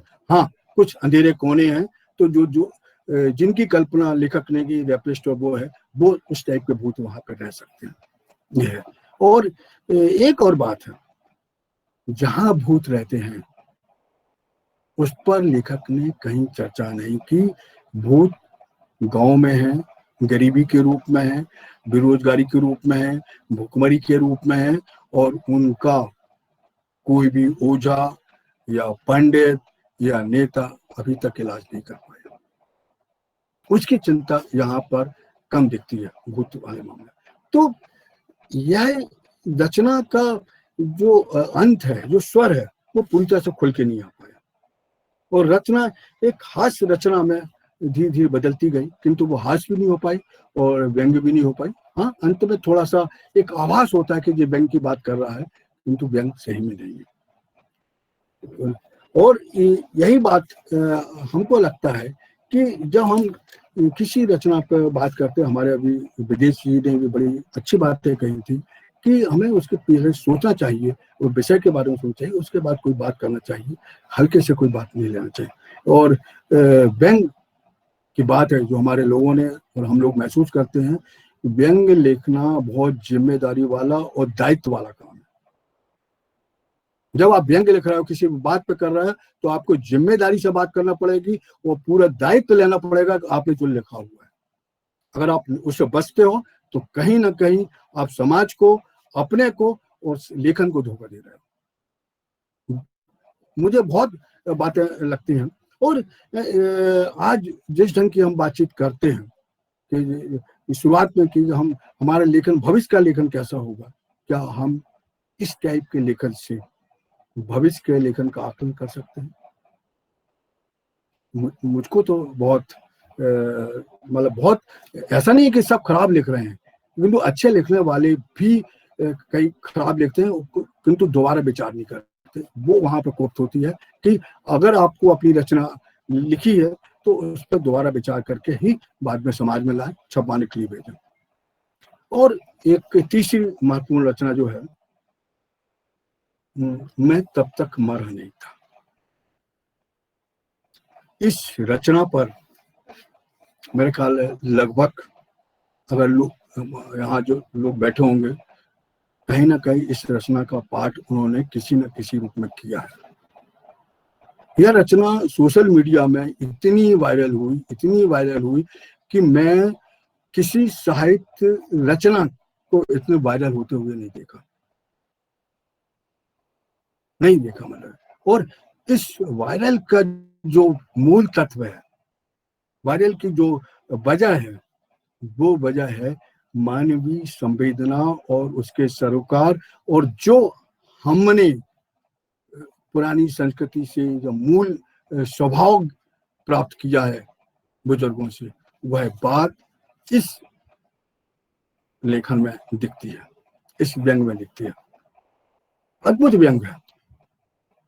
मतलब इस पे इतनी चर्चा हो गई है, और सब लोग इसका नाम भी जानते होंगे, और काफी लोगों ने बातचीत की। मतलब और एक और बात, मतलब क्योंकि बात तो बाद में उजागर होगी लेखक का नाम, कि इस लेखक ने प्रयोग के तौर पर, मतलब उसको खुद को विश्वास नहीं रहा होगा कि सोशल मीडिया में बिना नाम के डाल दी थी रचना। जब सोशल मीडिया में वायरल हुई, वायरल होने के बाद किसी चतुर सुदान ने अपने नाम पे भी रख दी थी। जब लेखक को सामने आना पड़ा और उसने अपना प्रमाण दिया, और उसको हमारे बैंक के जो साथी समूह हैं उनमें बातचीत हुई, और उसके बाद उसको स्वीकार किया गया। और फिर बाद में लेखक के नाम पे। हाँ, एक और महत्वपूर्ण बात इसमें है कि पूरी यह रचना वायरल हो गई थी। वायरल होने के बाद जो समूह है, समूह के लेखकों ने बोला कि इस रचना को छपना चाहिए। मतलब मैं बलेज की बात कर रहा हूँ कि, तो वहां के मित्रों ने सोचा कि इस रचना को छपना चाहिए। पर उस जो एक संपादक हैं, एक जो स्तंभ देखते हैं, उससे आग्रह किया गया, और फिर उन्होंने बोला कि ये बहुत वायरल हो गई है, हम इसको दोबारा छापेंगे, क्या करेंगे। तो फिर उन्होंने कि मैं अपने बॉस से बात करूंगा, फिर वो बाद में बात छपी। किंतु यहाँ पे एक सवाल पैदा होता है कि जब इतनी वायरल रचना हो गई थी, इतनी सब कुछ हो गई थी, तो इसको छोटे रूप में क्यों छापा, उसकी कतर भाव क्यों की? उसको नहीं करना था। जो उसकी मूल रचना है, क्योंकि मूल रचना को सबने पढ़ लिया था और मूल रचना का जितना अच्छा स्वर है, जितनी अच्छी बात है, और वो बात इस बोनसाई रचना में नहीं मिली, और अंत तो और गड़बड़ आ गया। मतलब जो मूल रचना का अंत था वो इस रचना में नहीं है। एक व्यक्ति, पिता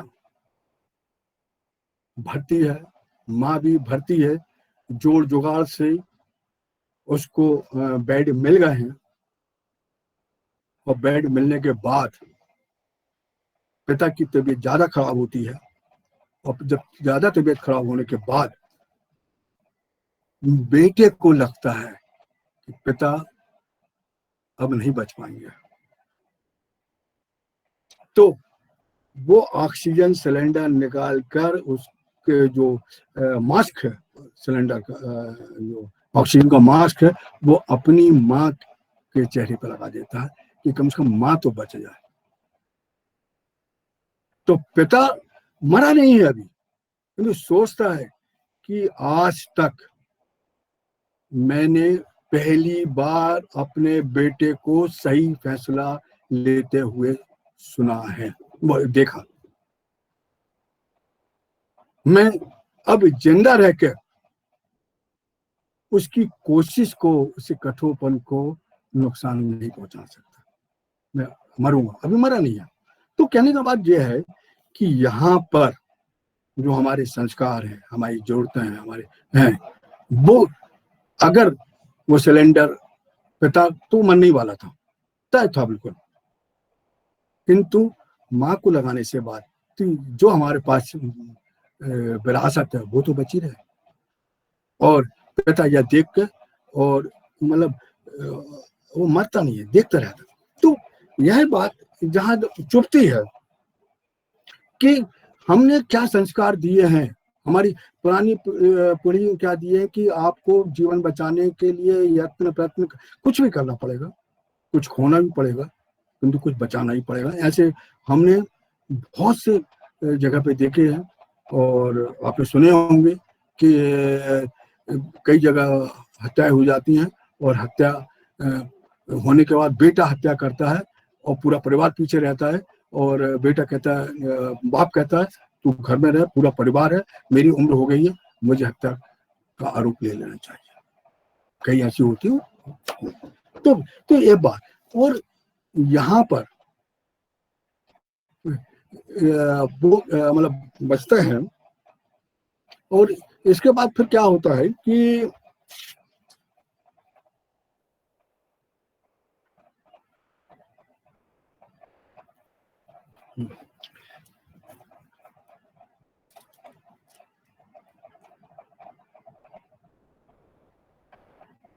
मैं वो रचना देख रहा था, तो मैं उसमें जो बात आती है कि पिता फिर वो देखता रहता है, और बाजू वालों को भी देखता रहता है, और बाजू वाली आत्माएं जाती हैं, तो वो कहता है, एक बाजू वाली आत्मा से पूछता है कि तू सबसे पहले कहाँ जाओगे उड़ के?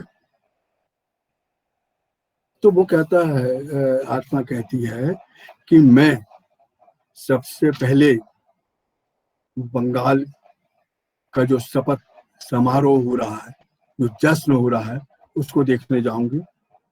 उसके बाद महाराष्ट्र में जो आईपीएल हो रहा है उसको देखने जाऊंगा, क्या तुम भी चलो? तो वो कहता है नहीं, अभी मैं मरा नहीं हूं। अब आप देखिए, मतलब इस पूरे जगत में इतनी त्रासदी मची हुई है, इतना लोग मर रहे हैं, इतना मतलब हाहाकार मचा है, दवाइयों का, ऑक्सीजन का, और कंसंट्रेटर का, बहुत सी चीजों का, वेंटिलेटर्स का, ये सब बचा हुआ है, इतना हाहाकार मचा है। और नीरो वहां पर बांसुरी बजा रहा, महाराष्ट्र के वानखेड़े स्टेडियम में। ये सत्ता की बात होती है। ये लोग कितने गैर जिम्मेदार लोग हैं कि आईपीएल में भले वो खाली स्टेडियम है, किंतु क्या बांसुरी बजाना जरूरी है क्या? क्या खेलना जरूरी है क्या? किंतु यही हमारे समाज की आज त्रासदी आ गई है कि हमें अब कोई भी चीजें स्पंदन नहीं करती है। इस कोरोना काल की इम्यूनिटी ने हमको इतना मजबूत बना दिया है दिल को कि आज पूरे इस समाज के, चाहे वो चिकित्सा जगत हो, चाहे राजनीतिक जगत हो, चाहे आर्थिक पक्ष हो, या गरीब का देखी अनदेखी हो रही वो वाला हिस्सा हो, बहुत ज्यादा अराजक हो गई, बहुत ज्यादा अराजक। मतलब इसको भी हम याद करेंगे, पक्का याद करेंगे जो संवेदनशील है। और इस रचना ने तो याद किया कि महाराष्ट्र में IPL हो रहा है, बंगाल में जश्न हो रहा है, वहां पे चुनाव की रैलियां निकल रही हैं और कह रहे हैं कि आप मास्क लगाओ। क्या मजाक बना रखा है सब ये चीज बोल के? एक जगह आप ये कहते हैं कि मास्क लगाओ, दवा खाओ, और दूसरी जगह कह रहे हैं कि आप भीड़ इकट्ठी करो। तो ये दोहरा चरित्र राजनीतिकों का हमें उजागर करना चाहिए। और इस रचना में आया, मूल रचना में काफी और उभर के आया नीचे। तो बात यहाँ पर होती है कि बाद में जब पिता को लगता है कि नहीं मैं बहुत जी लिया हूँ और बेटी सामने खड़ी है, तो बेटी जब देखने लगती कि पिता की हिचकियां चलने लगी और मैं गले लगा लूं, तो जब वो गले लगाता है तो पिता दुलारना चाहता है, जैसे छोटे गोदी में लेना चाहता है। वह बात जब कहता है तो इस जो प्रकाशित रचना है उसमें ये जो अंत है वो नहीं है।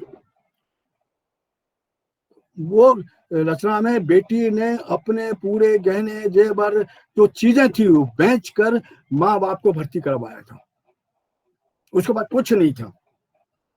तो वो कहता है कि अगर मैं जीने की इच्छा रखूंगा तो हो सकता है अब बेटी के पास कुछ नहीं। अंत में ये वाली बात आई है जो कि इस रचना मतलब प्रकाशित रचना में नहीं है, कि अब बेटी के पास कपड़े उतारने के सिवा कुछ नहीं है।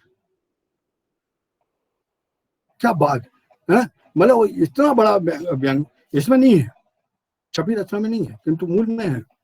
तो अब जब बात आती है कि कपड़े उतारने के समय अब मुझे मर जाना चाहिए, और वह मर जाता है। अब हम जब व्यंग की बात करते हैं, मनो प्रवृत्तियों की बात करते हैं, विसंगतियों की बात कर रहे हैं, इस रचना के साथ और एक बात दो रचना हम याद कर सकते हैं कि जो हमें पढ़ने को मिली, देखने को मिली, और जिनको हम भविष्य की रचना के रूप में मतलब भविष्य में हम इस एक अच्छी रचना के रूप में याद कर पाएंगे। यह रचना को मतलब बहुत स्पंदित किया था, भले के मित्रों ने काफी इस पर चर्चा की थी, ज्ञान चतुर्वेदी में भी चर्चा की थी ये चीजें। तो अब ऐसी रचना क्यों नहीं आ रही है? इतने क्या लेखक इतने कमजोर हो गए हैं, या लेखक को की दृष्टि में इतनी महानगर की इतनी ऊंचाई पे बैठ गए कि धरती पे गिरा हुआ कांटा नहीं देख पा रहा है, जमीन का कांटा नहीं दिख पा रहा है, हम जमीन में चलना भूल गए हैं, तो हम उन कांटों की बात भूल जाते हैं। यह बड़ा महत्वपूर्ण प्रश्न है। जब तक अभी शिवराम जी ने बोला था व्यंग में जग जीवन होना जरूरी है, हम जब तक जीवन से नहीं जुड़ेंगे, हम समाज या जग से नहीं जुड़ेंगे, जब तक हम बहुत मजबूती से, बहुत दिल से अपनी बात को नहीं कह पाएंगे। यह इस रचना को मैं भविष्य की रचना कह सकता हूँ कि जो एक बहुत लंबे समय तक याद रखी जाएगी, और उसे हम कहीं ना कहीं मतलब किसी न किसी रूप में जब याद करेंगे तो हमको आएगा कि 2020 में या से लेकर 2021 तक में एक बीमारी हुई थी कोरोना, और इसमें हम लोग दूर दूर हो गए थे, और हमारी सामाजिकता, हमारे संबंध। अब देखिए दोनों, एक रचना जो पहले थी यूनिटी, उसमें सामाजिकता दूर हो रही है, यहाँ पे सामाजिकता जुड़ रही है। दोनों रचनाओं का अलग महत्व है, दोनों का रचना का प्रभाव अलग है, किंतु उस रचना से ज्यादा यह रचना हम अपने दिल के और दिमाग के बहुत करीब पाते हैं। और मैं इन सब बातों के साथ अपनी बात को समाप्त करता हूं और मैं तिवारी जी का और सब मित्रों का आभार प्रदर्शन करता हूं। बहुत बहुत बहुत धन्यवाद सर, आपने विस्तार से तीनों रचनाओं पर बात की। हम लोगों ने विशेषाधिकार का इस्तेमाल करके आपको 3 रचनाएं दी और आपने विस्तार से बात की, और आपको बहुत बहुत आभार आपके प्रति।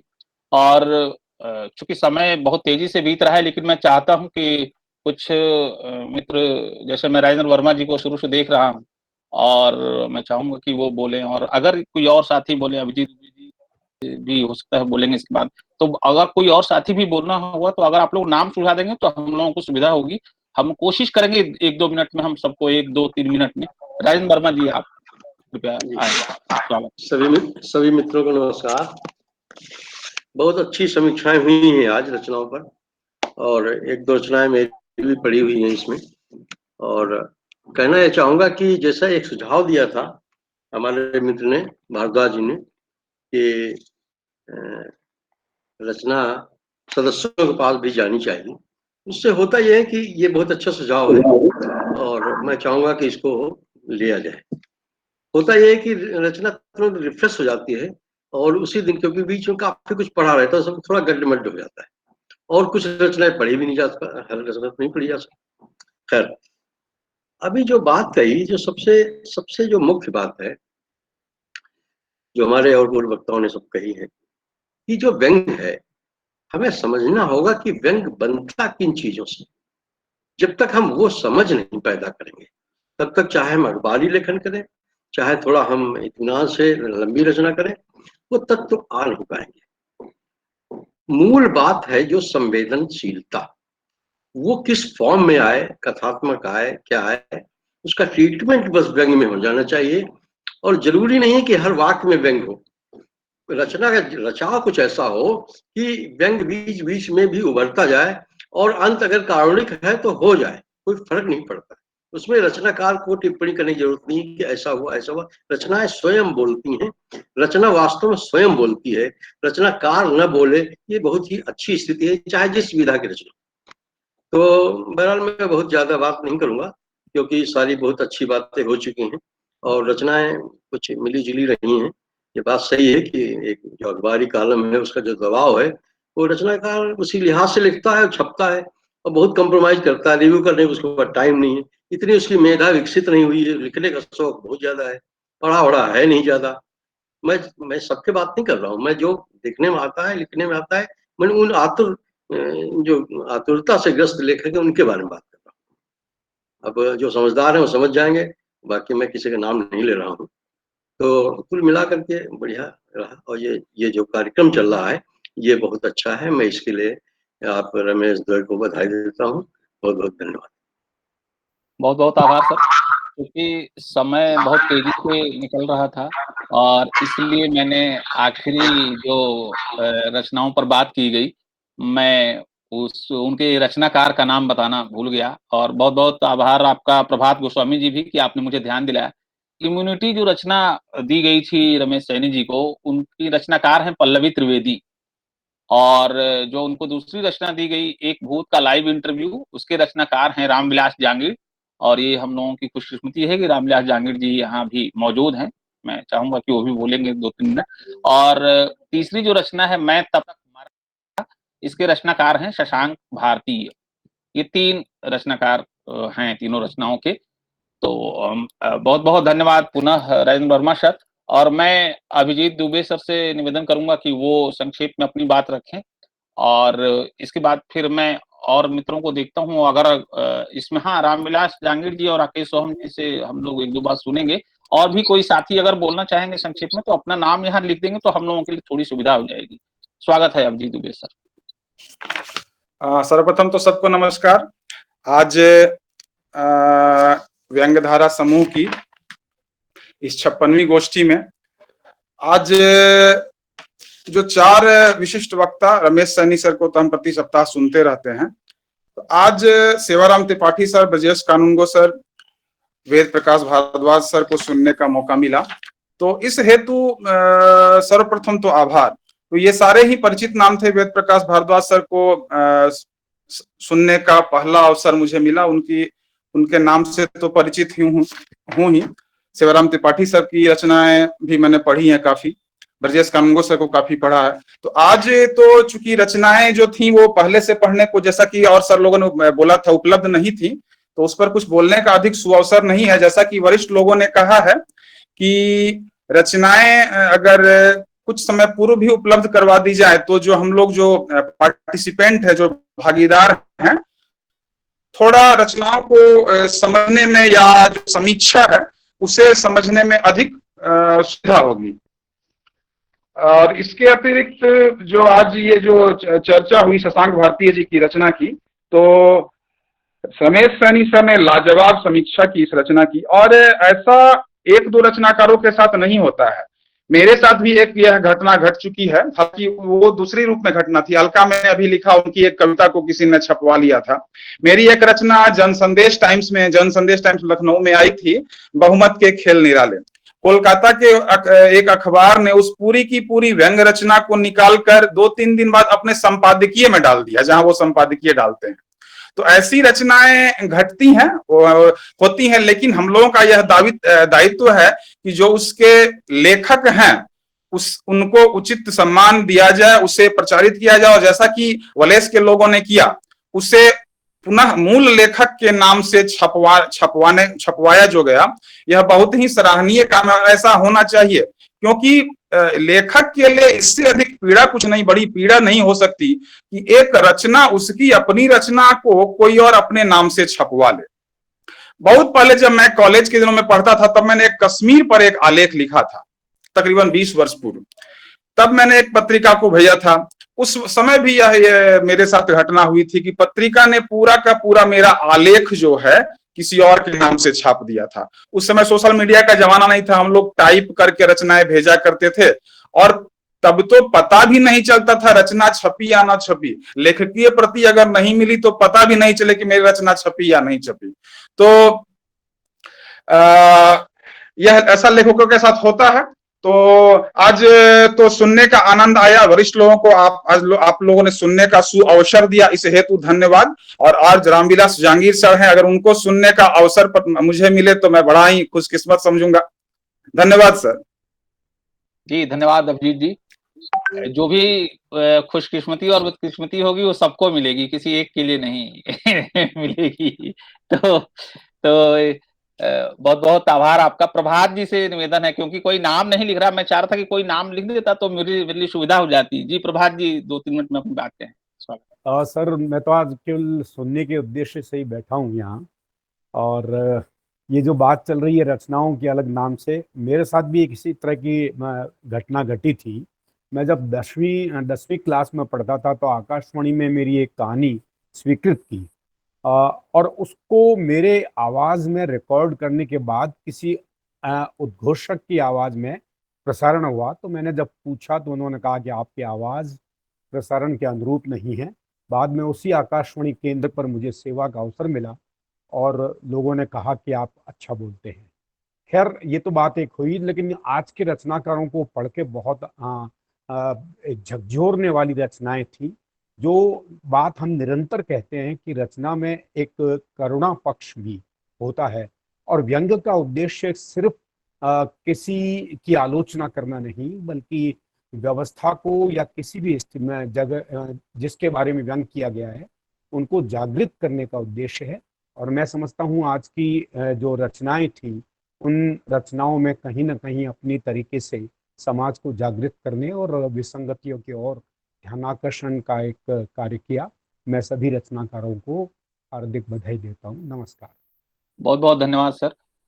बुलाकी शर्मा जी अगर सुन पा रहे हैं तो 2-3 मिनट में अपनी बात कहें।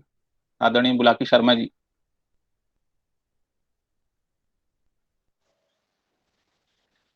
जी।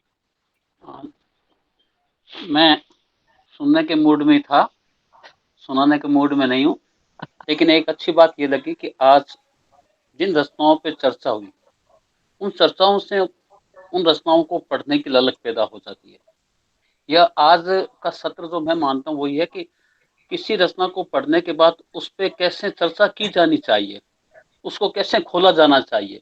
आज के जो आलोचक हैं उन लोगों ने ये बात अपने बताई।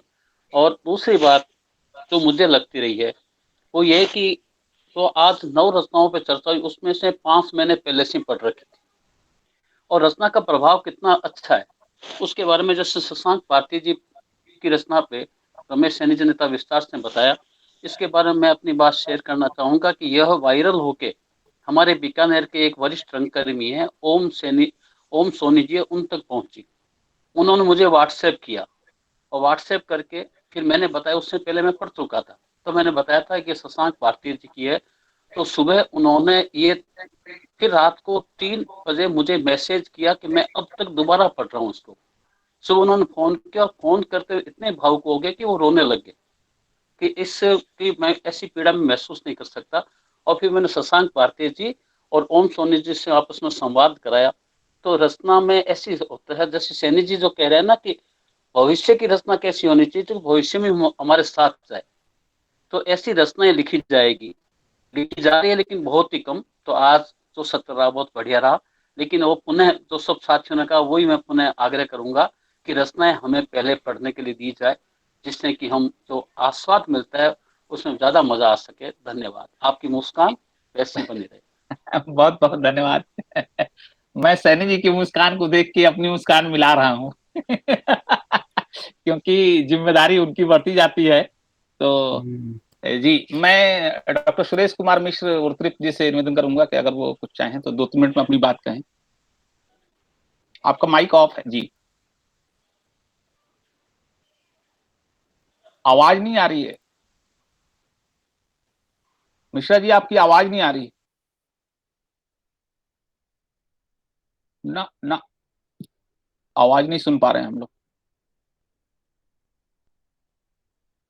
नहीं, कुछ तक या आप अपना वॉल्यूम बढ़ाइए अपने लैपटॉप का।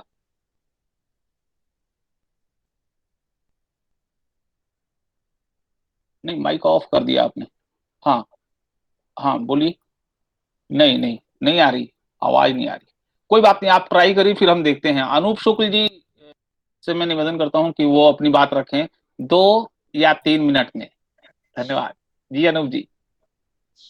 इसके बाद रामविलास जांगीड़ जी को हम लोग सुनेंगे। अनूप शुक्ल जी। इतना सुनने के बाद अब और कहना ज़्यादा ठीक नहीं है। अच्छी अच्छी बहस हुई, अच्छी बातचीत हुई, लेकिन जो हम लोग पहले ही कह चुके हैं और ये बात सैद्धांतिक रूप से तय भी हो गई थी कि रचनाएं पहले से रखी जाएंगी ताकि और लोग भी पढ़ सकें, वो सरकार की तरह जो है वादों की वादा खिलाफी हो रही है। और जो 4 बाकी लोग हैं वो उनके लिए जैसे कहते हैं सिलेबस, मतलब कि एग्जाम में ही सिलेबस बताया जा रहा है। तो ये अच्छा रहेगा कि जिन रचनाओं में बातचीत होनी है वो व्यंग्यधारा में डाल दी जाए ताकि उनको पढ़ सकें, या लिंक डाल दिए जाएं ताकि वो कर सकें, ताकि और मजे ले सकें और एंजॉय कर सकें और जो है आनंदित हो सकें। बाकी रचनाओं पे बहुत बातचीत हुई, अच्छी बातचीत हुई और सभी का सुनना मतलब आनंदित हो सका। और चूंकि जब ये इस तरह की बातचीत होती है तो लगता है कि हमें क्या बोलना है, तो सब लोगों ने बोला ही है, तो इसलिए कोई और तैयारी भी नहीं होती है अलग से और बोलना के लिए जी कोई जी, नोट्स नहीं दिए जाते हैं। लेकिन सभी को सुनना बहुत अच्छा लगा। और सैनी जी की चिंता जो है कि ऐसे व्यंग लिखे नहीं जा रहे, वैसे व्यंग लिखे नहीं जा रहे हैं, तो व्यंग तो हमेशा ऐसे ही लिखे जाएंगे सैनी जी, हमेशा कालजयी व्यंग कहाँ लिखे जाएंगे। आप पुराने समय के ही व्यंग अब लिखते हैं तो वो उसमें से 25, 30, 40, 50, 100 सब मिला के ऐसे ही होंगे, तो लिखे जा रहे हैं। इतना खराब नहीं लिखा जा रहा है और इतना निराश न हो, अच्छा लिखा जाएगा। और जो कम से कम बात करने लायक इतने व्यंग आ गए वो कम बात है क्या, और उनमें से जो है अच्छा आएगा, निश्चित तौर पे अच्छा आएगा। और बहुत बहुत धन्यवाद आपका और साधुवाद। आगे बात होगी फिर। बहुत बहुत धन्यवाद जी। रामविलास जांगीड़ जी अपनी बात रखें। आपकी एक रचना भी आज इसमें सम्मिलित की गई थी, एक भूत का लाइव इंटरव्यू। जी स्वागत है। नमस्कार आप सब लोगों का। मेरी आवाज़ आप तक पहुंच रही है? जी जी आ रही। नमस्कार। मैं आज पहली बार इस तरह की चर्चा से जुड़ा हूं और मुझे तो सुन के ही अच्छा लग रहा है। और मेरे को कुछ पता भी नहीं था कि कौन सी रचना आ रही है, कौन सी जा रही है। मैं तो सिर्फ अपनी बात कहूँगा कि मैं व्यंग्य लिखने में दो तीन बातें हमेशा सोचा करता हूँ। और वो ये है कि पहली बात तो प्रवाह हो उसमें, क्योंकि सभी लोग पढ़ सकें तो ऐसी प्रवाह होनी जरूरी है, ऐसा मैं सोचता हूँ। और दूसरा है कि मैं नया क्या दे रहा हूँ, या तो शब्द दे रहा हूँ, या भाव दे रहा हूँ, या विचार दे रहा हूँ, या कथ्य दे रहा हूँ, या शिल्प दे रहा हूँ। ऐसी दो तीन बातें बातें सोचते हुए जो विषमताएं हैं, विडंबनाएं हैं, उनको मैं सामने रखने की कोशिश करता हूँ। और मुझे बहुत अच्छा लगा कि मेरी एक रचना को यहाँ आपके यहाँ स्थान मिला है। और मैं पहली बार जुड़ा हूँ आधी अधूरी संगोष्ठी में, मैंने सुना है और आप सब लोगों के दर्शन हुए, और मुझे लगता है कि भविष्य में आप लोग मुझे सम्मिलित करते रहेंगे। इसी इच्छा के साथ मैं अभी सीखने के लिए तत्पर हूँ। आप सभी को प्रणाम करता हूँ, नमस्कार करता हूँ। बहुत बहुत धन्यवाद, आभार कि आप यहाँ आए और आपको अच्छा लगा। सुरेश मिश्र जी से दोबारा मैं निवेदन करूंगा, देखें जरा, आवाज नहीं आ रही। और किसी को आवाज सुनाई दे रही है सुरेश जी की? नहीं सुनाई दे रही सर। हाँ आवाज आ नहीं रही है इनकी। हाँ हाँ हाँ। तो सुरेश जी, मैं राकेश सोहम जी से निवेदन करूंगा कि वो बोलें। सुरेश जी, आप एक बार अपने आप को डिस्कनेक्ट करके रिकनेक्ट करिए, ठीक है? और तब तक राकेश जी से निवेदन है कि राकेश सोहम जी, आज आपकी भी एक रचना इसमें शामिल की गई थी, आप भी अपनी बात रखें, आदरणीय राकेश सोहम जी। जी नमस्कार। मुझे तो मालूम ही नहीं था कि मेरी रचना इसमें पढ़ी जाएगी। पिछले 2 महीने से जो रिश्तेदार गए, जो अपने करीबी गए, इससे बड़ा अवसाद सा आ गया था। और मैं व्यंग्यधारा समूह से ये गोष्ठियों में नहीं जुड़ पाया। तो ऐसा मैं पुराना आदमी हूँ, व्यंग्यधारा का, नया नहीं हूँ। और आज तो कुछ मन अच्छा था, लॉकडाउन भी खुलने वाला है, बहन के यहाँ भी होके आ गया, तो थोड़ा सा अच्छा लगा। मैंने सोचा चलो आज इसको भी अटेंड करते हैं। और मैंने जब सुना और मेरी रचना सामने रखी गई तो बहुत हर्ष हुआ। निश्चित ही व्यंग्यधारा जो है निष्पक्ष मंच है, जो केवल व्यंग्य के लिए समर्पित है, और मेरी रचना को इसमें रखा गया। और इस रचना के बारे में मैं थोड़ा सा बता दूं कि ये रचना मेरे जहन में पिछले वर्ष आई थी, और मैंने उसको बहुत सीमित शब्दों में लिखने की कोशिश की थी, क्योंकि दैनिक हिंदुस्तान का जो नश्तर कॉलम है उसमें मैंने भेजा था, और रचना वहां से वापस आ गई कि रचना अच्छी है लेकिन स्लॉट नहीं है। उसमें स्लॉट नहीं था तो मेरी रचना रिजेक्ट हो गई। मैंने फिर उसमें कुछ जोड़ा, और फिर मैंने दोबारा सुबह सवेरे में भेजा, और आप लोगों तक पहुंची, और मुझे अच्छा लगा कि इस लायक रही कि इस मंच पे आ सकी। सभी का बहुत बहुत धन्यवाद, नमस्कार। बहुत बहुत धन्यवाद आदरणीय राकेश सोहम जी। सुरेश कुमार मिश्र जी, अगर आपकी आवाज आ रही हो तो बोलिए जरा। नमस्कार सर, क्या आपको मेरी आवाज सुनाई दे रही है? आ रही जी जी। शायद वीडियो में दिक्कत होगा, इसलिए अच्छा। अब आप दिखाई नहीं दे रहे। जी जी। जी, सबसे पहले तो मैं व्यंग्यधारा मंच को धन्यवाद दूंगा कि उन्होंने मुझे ये अवसर दिया। सबसे अच्छी बात यह है कि आज की जो 9 रचनाएं हैं, उन 9 रचनाओं को जो चुनने का जो भी मापदंड होगा, मैं समझता हूँ कि बहुत बढ़िया मापदंड है, क्योंकि इसमें सभी तरह की रचनाएं थी। ऐसा नहीं है कि सभी बड़े लेखकों की रचनाएं थी या नहीं तो सामान्य लेखकों की रचना, ऐसा नहीं है। आप इस मंच के माध्यम से सभी व्यंग्यकारों को अवसर देते हैं, और सभी को एक ही मापदंड पर रखकर उसे आप क्या करते हैं, जो उसका आकलन करते हैं, जो उसका विश्लेषण करते हैं, वो वास्तव में प्रेरणादायी होता है। चाहे आज सेवालाल जी हो, भारद्वाज जी हो, कानूनगो जी हो, या सैनी जी हो, उन्होंने जो अपनी बातें रखी, ये एक तरह से पथ प्रदर्शन करता है, मार्गदर्शन करता है कि भविष्य में हमें किस तरह से लिखना होगा। और जिस तरह से उनकी जो चिंताएं हैं, वो चिंताएं केवल मात्र उनकी निजी नहीं है, बल्कि यह सबकी चिंता है। और इस चिंता में हमें भाग लेकर और इसके अनुकूल हम एक तरह से हम कह सकते हैं कि इस तरह से अगर हम लिखेंगे तो न केवल लेखक का नाम होगा, बल्कि समाज को भी एक अच्छी रचना पढ़ने का अवसर मिलेगा। आपने मुझे जो अवसर दिया उसके लिए मैं व्यंग्यधारा मंच का आभार व्यक्त करता हूँ। बहुत बहुत धन्यवाद। बहुत बहुत धन्यवाद सुरेश जी। रेणु देवपुरा जी, अगर मेरी आवाज सुन रहे हैं तो अपनी बात संक्षेप में रखें 1-2 मिनट में। सभी को नमस्कार। नमस्कार। आज जो रचनाएं पटल पर रखी गई और उनकी जो समीक्षाएं रखी गई वो अपने आप में हमारे लिए बहुत सीख देती हैं हमें, और ये भी बताती हैं, बारीकियां बताती हैं कि किन किन चीज़ों को समाहित करना चाहिए, किन किन चीज़ों को नज़रअंदाज करना ज़रूरी है, किन किन जो चीज़ें तलछट जैसी आ जाती हैं उनको हटाना भी ज़रूरी है। और दूसरी सबसे बड़ी बात है कि छानते रहना ज़रूरी है। बहुत ही उम्दा रही आज की संगोष्ठी और मुझे बहुत कुछ सीखने को मिला। सभी रचनाएं बहुत अच्छी रखी गई थी पटल पर, उनका चयन बहुत अच्छा किया गया था। और खासकर जो समीक्षक हैं, मैं सभी आदरणीय समीक्षकों को मैं बहुत अभिवादन करती हूँ, उनको नमस्कार करती हूँ कि जिन्होंने इतनी अच्छी समीक्षा हमें दी, जिससे हमें बहुत कुछ सीखने को मिला। आपने मुझे समय दिया, तिवारी साहब, आपका बहुत बहुत धन्यवाद। बहुत बहुत धन्यवाद रेणु जी। राजशेखर चौबे जी अपनी बात अगर संक्षेप में रखें, और उसके बाद फिर आभार प्रदर्शन के लिए हम लोग मधु जी से निवेदन करेंगे। आदरणीय राजशेखर चौबे जी अगर सुन पा रहे हैं तो अपनी बात रखें 1-2 मिनट। जी सर, आ रही आवाज मेरी आवाज आ रही है? जी आवाज आ रही है, लेकिन आपका वीडियो ऑफ है। हाँ जी, वो थोड़ा नेट में थोड़ा सा प्रॉब्लम है तो नहीं कर रहा। ठीक है, तो आप बोलिए। सभी आज वरिष्ठ व्यंगकारों ने 9 व्यंग पर अपनी अच्छी समीक्षा की और हम सबको सीखने का अवसर भी मिला कि व्यंग में क्या चीज़ लेना चाहिए, क्या चीज़ छोड़ना चाहिए, क्या प्रभाव होना चाहिए। और शशांक भारती जी की रचना वैसी रचनाएं बहुत कम पढ़ने को मिलती हैं और एक कालजयी रचना कही जा सकती है, और उस पर सैनी जी ने विस्तार से बात की और उसे मैंने भी पढ़ा था, उसमें भी आया था अपना, बीच में भी छपा था वो।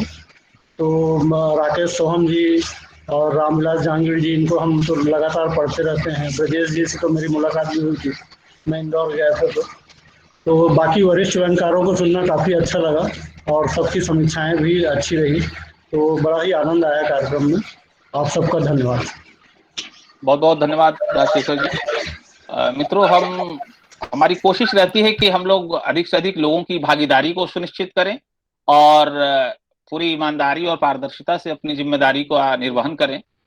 लेकिन हो सकता है कि इसके बावजूद कुछ जाती हूँ, लेकिन हम लोग निरंतर उसको संवाद के द्वारा और अपने आप को ठीक और दुरुस्त करने की कोशिश करेंगे।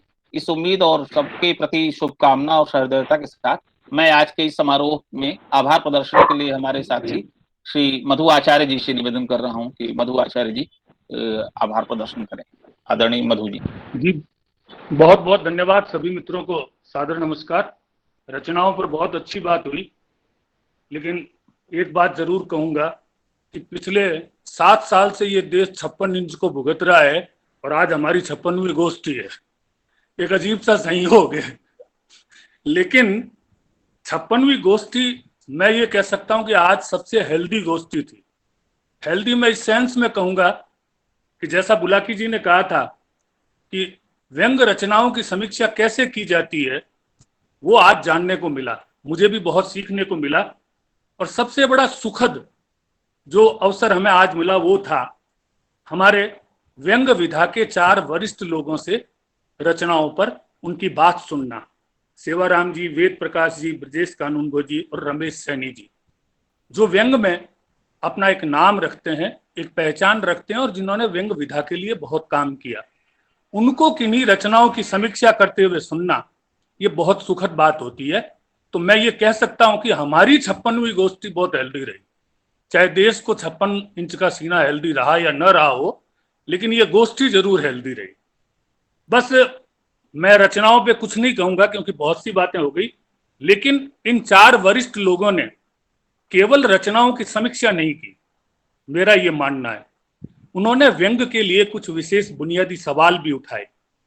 हम सबका दायित्व है कि उन सवालों पर हम सोचें, लिखते वक्त तो सोचें ही। मैं फिर कह रहा हूं कि मुझे शशि की वो बात आज भी याद है कि हम बोलते वक्त कुछ और होते हैं, लेकिन लिखते वक्त हम हेलमेट लगाकर बैठ जाते हैं।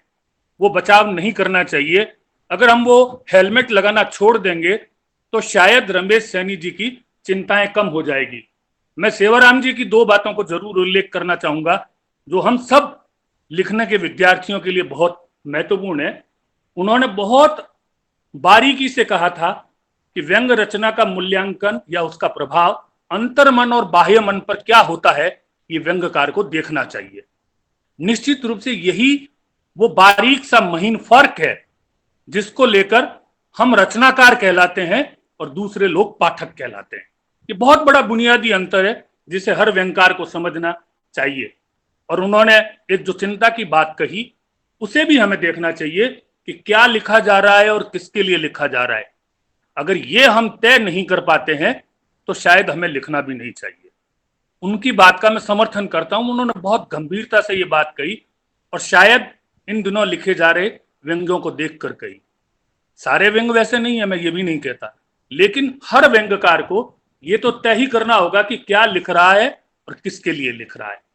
उसके बाद वेद प्रकाश जी ने एक बात मेरे मन की कही जो मैं पहले भी इस गोष्ठी में कह चुका हूं कि हमारे बड़े बड़े साहित्यकार, बड़े बड़े रचनाकार बात करते हैं शाश्वत रचना की, कालजयी रचना की।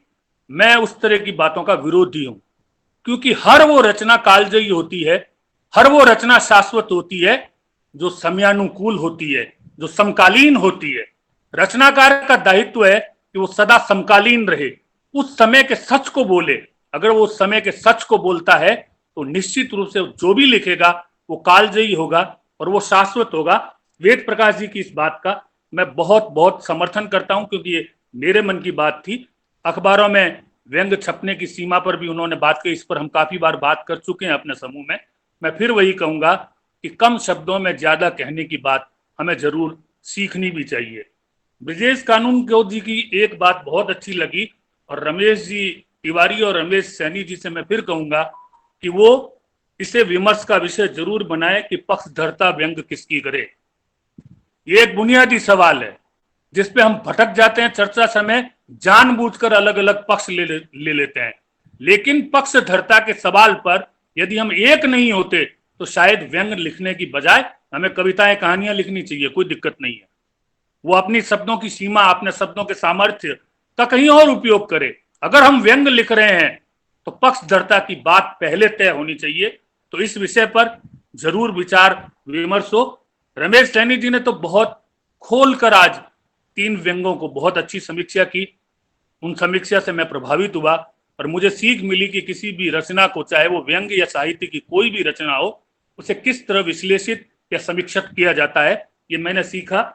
लेकिन उनकी एक बात जो हम सब व्यंग्यकारों के लिए बहुत चिंतनीय, सोचनीय और काम करने लायक है, ये बात हम सब जानते हैं कि पिछले 7 साल से इस देश में जिस तरह का आतंक सोशल मीडिया ने मचाया है, जिसने बड़े बड़े राजनेताओं की छवि को किस तरह धूमिल किया है और बुरे बुरे राजनेताओं किस तरह महान भगवान या भक्तों का सरताज बनाकर स्थापित किया है, ये सारा काम सोशल मीडिया ने किया है। उस सोशल मीडिया के खरेपन को बनाए रखने के लिए हमें उसकी छद्म रूपों को भी सामने लाने वाले व्यंग्यों की रचना करनी चाहिए। और उनकी चिंता वाजिब है कि आज समाज नेता, बलात्कारी, डाकू, इन सब से तो डर ही रहा है, लेकिन इस सोशल मीडिया से भी डर रहा है। बहुत गंभीर विषय उन्होंने उठाया जिस पर सबको काम करना चाहिए।